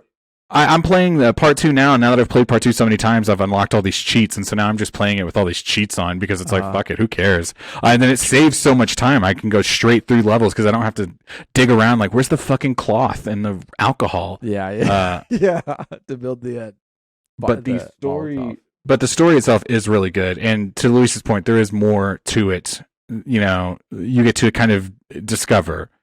I did want to bring up one point. I know you're gonna. Sorry. No, good. The moment when the restaurant is on fire, and she's crawling around behind. She's on the floor. She's crawling behind different places. I remember that moment in the game and how intense it was. And so when she started crawling and hiding and looking to attack him, I also felt like my body just kind of holding and waiting to see what's about to happen, because that moment is very real in the game where you're waiting around for moments to attack while he's walking around in this place that's engulfed. You can kind of see how they would do it in a video game. You know what I mean, Ed? Yeah. Like if you haven't played it, like it is very like this is the boss. You know, you have to kind of sling a bottle and don't step on these broken glasses or he'll hear you and run at you, you know? Right. They did a good job, I think, of translating. But in the show, it's adapted really well. And the shot is almost identical, man. When you see the silhouette from his from behind him and the fire is going over him. Yes. And he's just standing there and he's like, I don't give a shit. Like, I'm here for what I'm here for. Oh man. They caught him monologuing, man. Like, they did. There's that bad guy monologue. No, I didn't even, whilst I was watching that scene, I was so kind of pulled in that I wasn't even thinking about how amazing it was in the game, which compared to in the Henry episode where you got Joel sniping from the rooftop. And you've got that one frustrated me a little more because it did feel like that felt like a game moment, but this one definitely felt more organic and way more intense. That's good. Yeah. Because if you had said that same critique about this episode, I would have been like, oh, that kind of blows because this is a really good game. Yeah. I see what you mean about the other one though. Yeah, it was just a little bit more stagey, I guess, if you want. Mm-hmm. But I was very pulled in. It was the last half of that episode. Yeah, The Last of Us was harrowing. Yeah. I do want to just briefly, now that we're kind of coming to the end of the season, this next episode I think is going to be really good, regardless of the length. I think we talked previously that it's going to be a shorter episode. Which sucks, but we'll see. I am curious about season 2. So season 2, I'm just going to kind of speculate here, not spoil, okay? So season 2, we're going to adapt The Last of Us Part 2. I think a lot of people are assuming that it's going to be split into 2 seasons for reasons we can talk about after Luis plays Part 2. I think they said that. Like, the creators of the show said that they were going to split it into 2 seasons. Okay, yeah. But we can talk about why later. Oh, okay. Ellie in this second game, I want to say it's like 4, 5, 6, 7 years after this first game. It's like a pretty big chunk of time has passed. 7 might be a little high. It's somewhere between 4 and 7. And she's older, and in part 1 she's supposed to be like 14-ish, 14, 15, and in the next game she's like 20. I think that is kind of a big jump. I think Bella Ramsey is doing a phenomenal, I'm going to say it again, phenomenal job as Ellie. I do wonder if, kind of like House of Dragon, if we're going to see them age her up with a new actress, which I think would be... I heard an article they're not going to do that. That's just, again, I'm speculating. I don't read articles. Rabble. Yeah. What I was actually going to say was this. I could see them going either way and just, aging her up by like, oh, let's give her a ponytail or something. You know what I mean? She's 18 in real life now, I think, right? So I think, give it 2 years for the next season. It'll be perfect. And this, I think for me, it's interpreted as she also gains height because she has to get a little bit, and it's because it's a video game. She has to be formidable because you play as Ellie through a big portion of the second game. Sure. So you have to believe that she can not only kill these zombies, but she can kill people, and not just with guns, but can handle you in hand-to-hand combat somewhat, And I think Bella Ramsey is a little short. But, when does that stop Tom Cruise? You know what I'm saying? So... just some platform shoes, my friend. She'll be ready to go. Yeah. They'll shrink a door. It's fine. Exactly. Smaller sets. It's all perspective. Either way, I'm really looking forward to the second game being adapted. Luis, you should definitely play it. I can't wait to hear more about it. I can't wait to play it. Great Last episode. of Us. Yeah. We're gonna. So Last of Us, the final episode comes out this Sunday, but for our next episode, we will not be talking about The Last of Us. We will be talking about the Oscars. So we'll do an Oscar episode, and then the next week, hopefully, it'll give you some time to catch up on Last of Us. Maybe rewatch the season, The whole show? the whole show again, because then we will talk about The Last of Us in 2 weeks' time. So tune in for that. Ed, what have you been into? So I've been continuing on watching like Drive to Survive and stuff. But what I wanted to talk about was I got Sarah to watch Tar on this last weekend. Trying to get pumped up for this for the Oscars. And Tar was one I wanted to rewatch because it is so detail oriented that I felt like I missed a lot in the first viewing. And sure enough, I found rewatching it that there were so many like little little eggs that they plant along the way that kind of build up to the the finale of the movie, and the unveiling of movie. I think so. I think it was a very rewarding rewatch. There were some things that I saw. Miguel, you're probably not going to watch it, right? Let's be real. So, Luis, there's a bit in the... It's like he was like, so Miguel, just go ahead and go away for a minute. I don't want to talk to you. I thought he was going to spoil something for me. He goes, so anyway, Luis. There's this bit. You're not going to watch it. I'm just going to move past it. Yeah, but include me. Okay, Miguel, there's this bit, right, where... So Tar, she wakes up in the middle of the night. Is that her name? Her name is Lydia Tar. Oh, okay. Actually, is it really her name? No, I'm kidding. It's Linda. But yeah, so she has this thing where she wakes up in the middle of the night because she hears sounds. Yes. Right. I don't know how much you remember of this film or not, but most of it. So a big part of the plot is that she had an affair with one of her students or proteges and subsequently fired her. We never meet this woman, but this whole affair kind of comes to light through this girl's suicide. And there's a moment in one of these where these night scenes where she wakes up, and in the corner of the room, you see the silhouette of the girl. It's like ever so briefly, but it scared the shit out of me the second time around because I did not see it the first time around. But did you see that, Luis? Does that ring a bell to you at all? I do remember seeing like a random body there, but I thought I was going crazy because it was late at night. It's like definitely this girl haunting her. But but it's just like it really is so rich with detail, and I feel like this movie was so alienating to a lot of people because it comes off as pretentious. I think it does come off very pretentious. Yeah, the subject matter itself and the character, she's very arrogant, very like up her own ass kind of thing. So I get it, but I do think that a second watch is very rewarding. And yeah, I appreciated it all the more.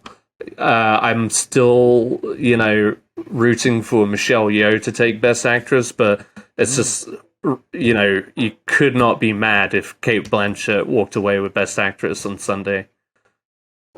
For my money. I mean, you might because you want Ana de Armas. But my three are my three don't even include Michelle Yeoh, but yeah, I mean, Cate Blanchett is one of them for sure. Yeah. So yeah, anyway, it's just like a good rewatch. Sarah was like a little middling on it, but I think again for all those reasons I mentioned, I think it can come across as cold to some people, a lot of people, obviously. I'll give it a rewatch for sure because I've currently caught up with all the Oscar stuff now. Yeah. So I can finally rewatch. You're ahead of me. You're not. Oh yeah, because you didn't watch Women Talking, right? I have not. Yeah, I haven't had a chance to see Women Talking. Okay. So I cut up. I watched All Quiet on the Western Front. I watched Fablemans, and I watched Women Talking. It's pronounced Fablemans. The Fablemans, excuse me. Okay, I'm gonna make this really quick. All Quiet on the Western Front looks great, fantastic. But you know what? We've heard this story before. Fablemans. I wish they made a new trailer to really sell what this movie was. But it was good, but Oscar worthy. I don't know. Fablemans also. Come on, let's come up with a different name than the Fablemans. It's really on the nose and it's annoying. Women Talking feels like a play. You know, I'm not saying that's a bad thing, but if it was a play, it really lends itself to that medium really well. But look, I don't know. I mean, what was your favorite of the three? I guess my favorite of the three probably was the Fablemans, to be honest. Oh, okay. Oh, you were talking a lot of shit a second ago. It really was. But you know what? I think All Quiet on the Western Front looks really good, and I think they really did a good job making a war movie. But at the end of the day, it's just Luis. You're selling. Maybe it's me, and maybe it's where I'm coming from. But yes, I get it. War is bad, and there's all these consequences. And haven't we heard this story before? So Luis. really, what are we bringing to the table? Like, you're just telling me the same stuff again. In the 1940s, 1950s, 1960s, a very important story. You know, very good. Brings a lot of points. Wait, what? But All Quiet on the Western Front. Oh, but what do you mean the 40s, 50s, and 60s? Well, I think you mean just like when they were making movies about that? Yeah, because I think at the time when you were going off to World War II, it was like, we're going to war, we're standing up for our people, we're fighting, right. We're standing up for our country, and it kind of disproves the romanticism of war.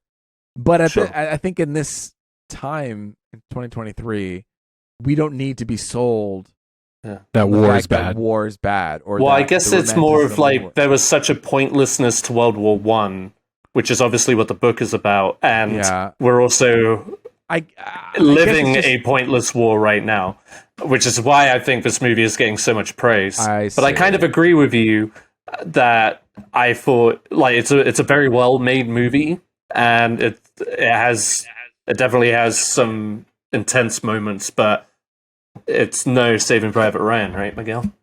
That's what I was going to say, Luis, is please, when you watch Saving Private Ryan, please don't come at it and being like, oh, God, how many times are we going to tell this story? But sorry, that makes it sound like you were talking like that. I feel like Saving Private Ryan is going to deal on a more personal level.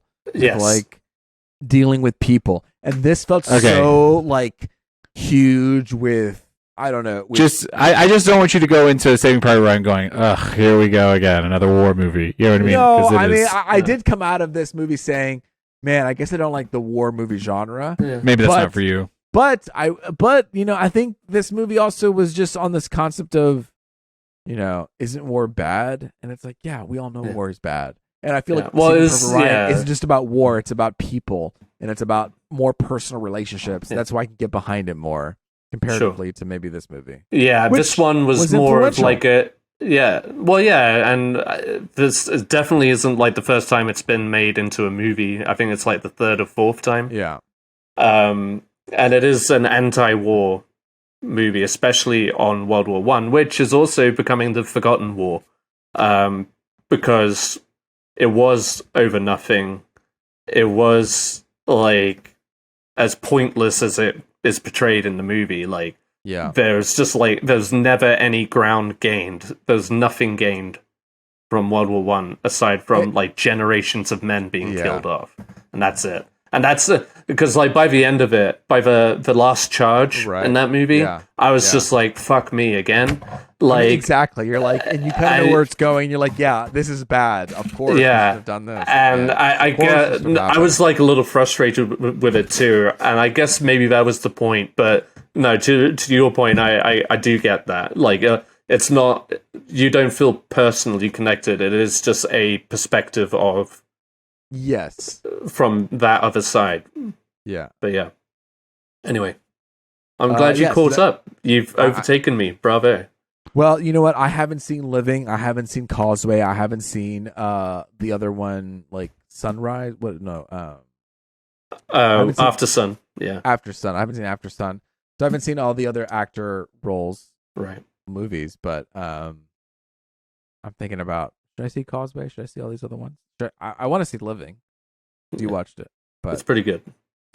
That's all I got for the Oscar catch-up. Miguel, your turn. Tag. Louis, maybe you and I can talk about both of ours at the same time here, because I feel like they're going to relate. This is a little silly.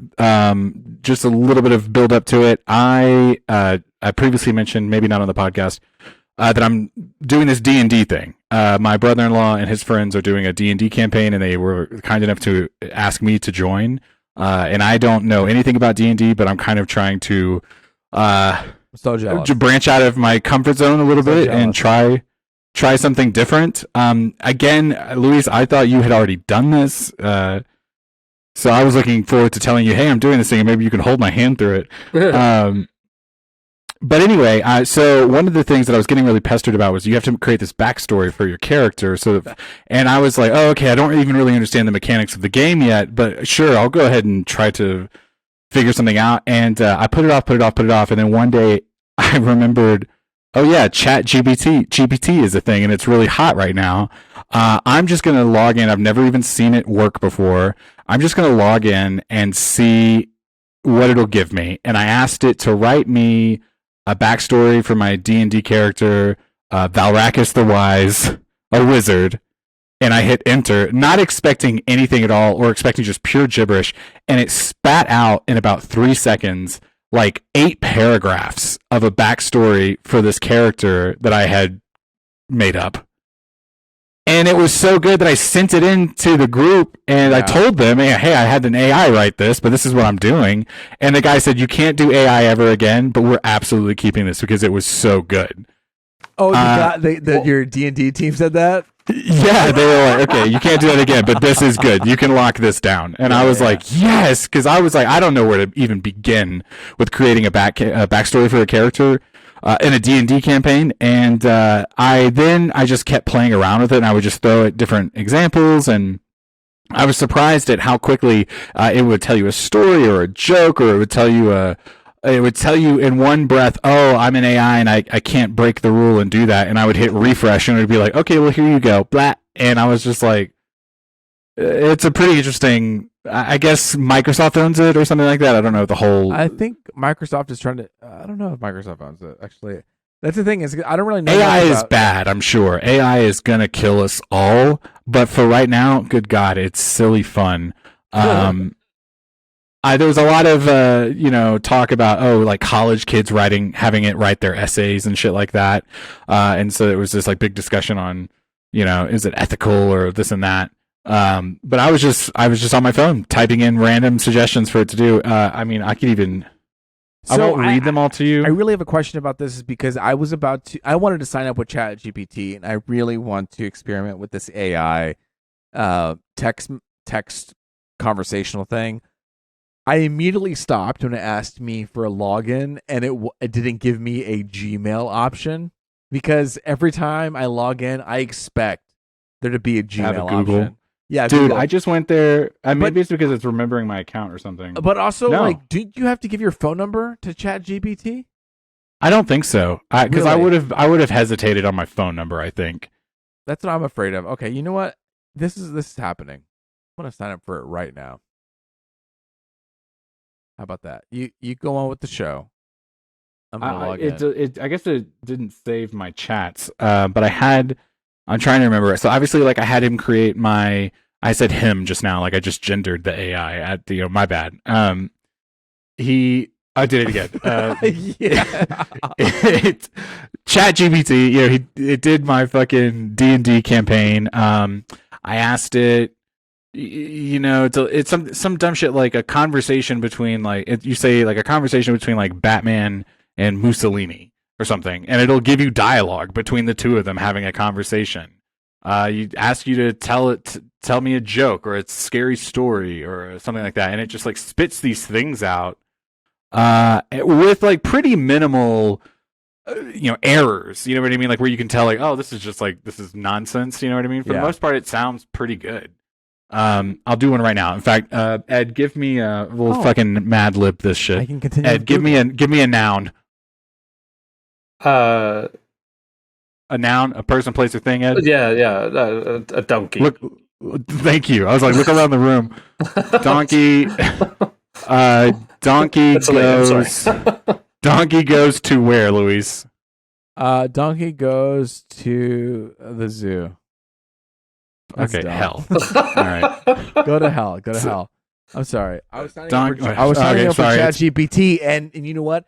It did have a Google set up, but it also asked for my number, and I just gave it. So.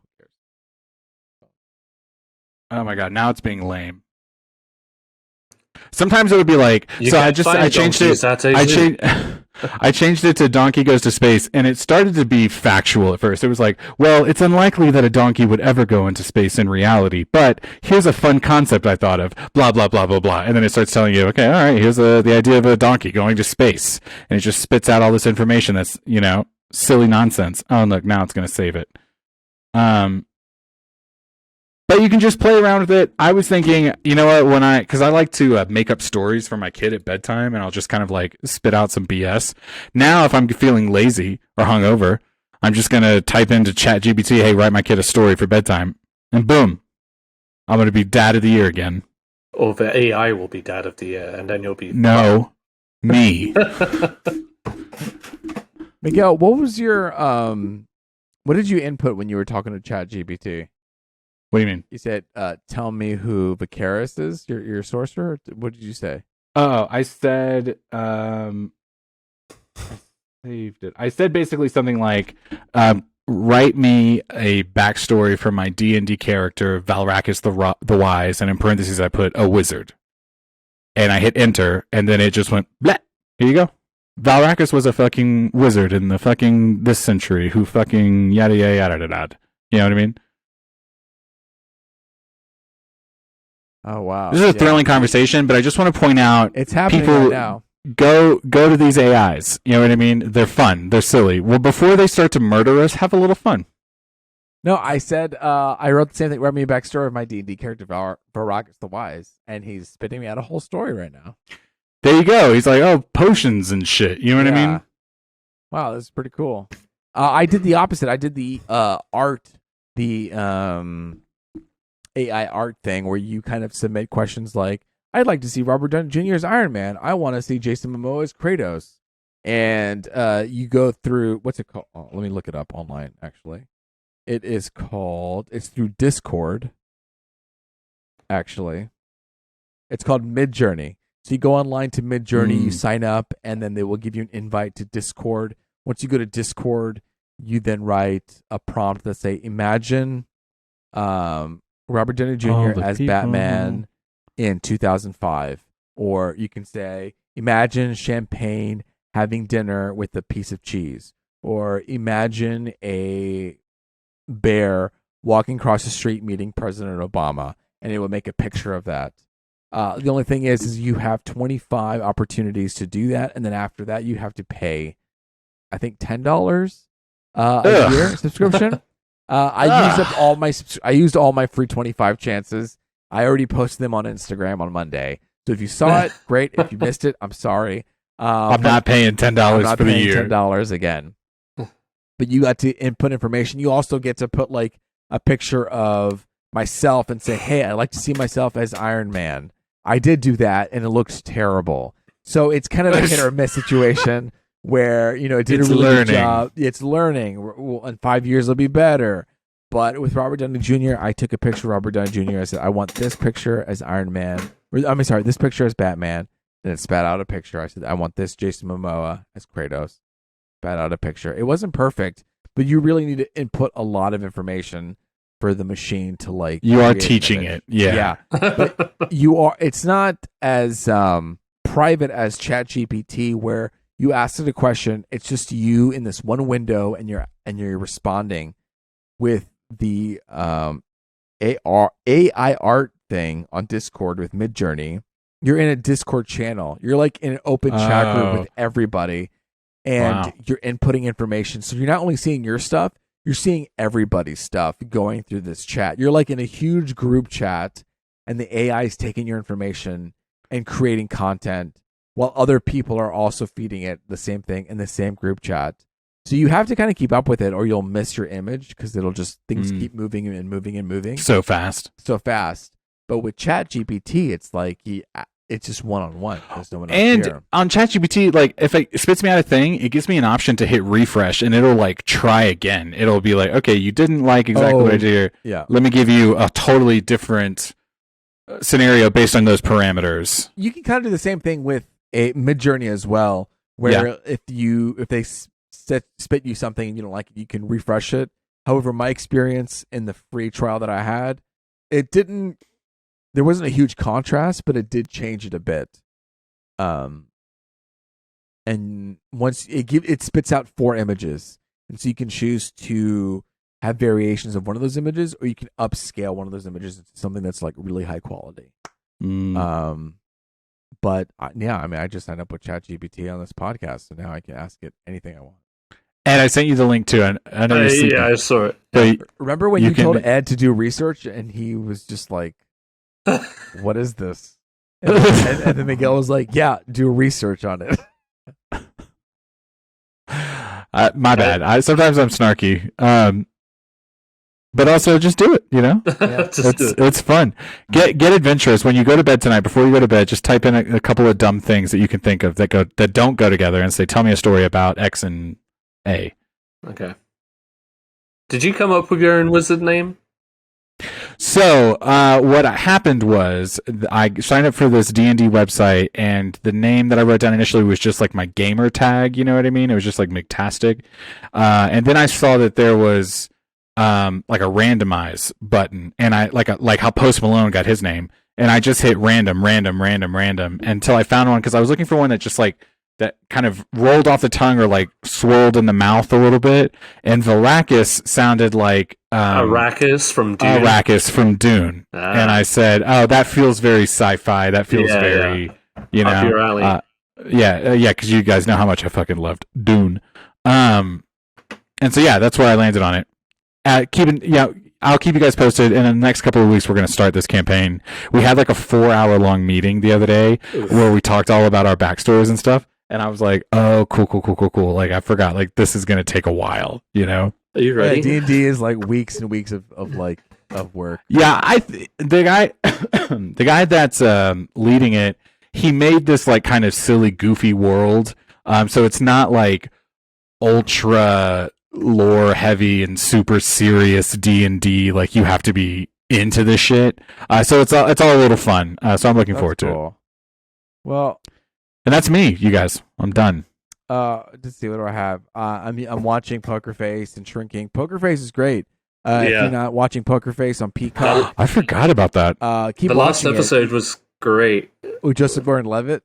Yeah, it was good. I like how they start a what's it called? They have a pattern. They have it's a procedural. Like it's procedural, but you think it's like, oh, they're gonna do the same thing over and over again, but they kind of do different twists and turns. After the first couple of episodes, they kind of stem off, and this last one was really just like, oh shit. Not to give anyway spoilers, but it was it turns it on its head a little bit. Joseph Gordon-Levitt is great, and I think Stephanie Hsu, who from Everything Everywhere All at Once, shows up in this last episode. From Marvelous Miss Maisel, Miguel. And that one. Oh my god, you're totally right. This entire award season I've gone, oh yeah, she's the daughter from Everything Everywhere All at Once, is a movie that I can barely put together in my head. You're totally right. I forgot about Marvelous Miss Maisel. She's in it, and she's good in it too. You should watch the show. It's a good show. If you ever eat a dinner and you like want to watch something that's entertaining and mysterious, and I don't know, put on Pokerface on Peacock. It's a good one. I'm down. Yeah. And then I'm also watching Shrinking on Apple TV Plus with Jason Segel and Harrison Ford. And man, Harrison Ford is a busy boy. He's coming out with a lot of stuff. I can't believe he's actually in this show. He's in that Yellowstone show as well. He's in this show. He's back as Indiana Jones. He's working. He's a working boy, and it's a good show. I think that's it. I did Pokerface. I did Shrinking. I talked about the AI art. Talked about Tar. Anything else? Can we see Grogu one more time before we go? Yeah. I just want to see Ed kiss him on the forehead again. Oh, come here, child. Mwah.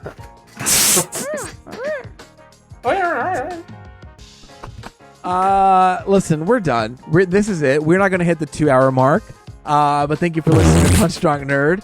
It's me, Luis Gonzalez, and with me has been Miguel Sanchez. And Deadpool. And until next time, we see you. Oh,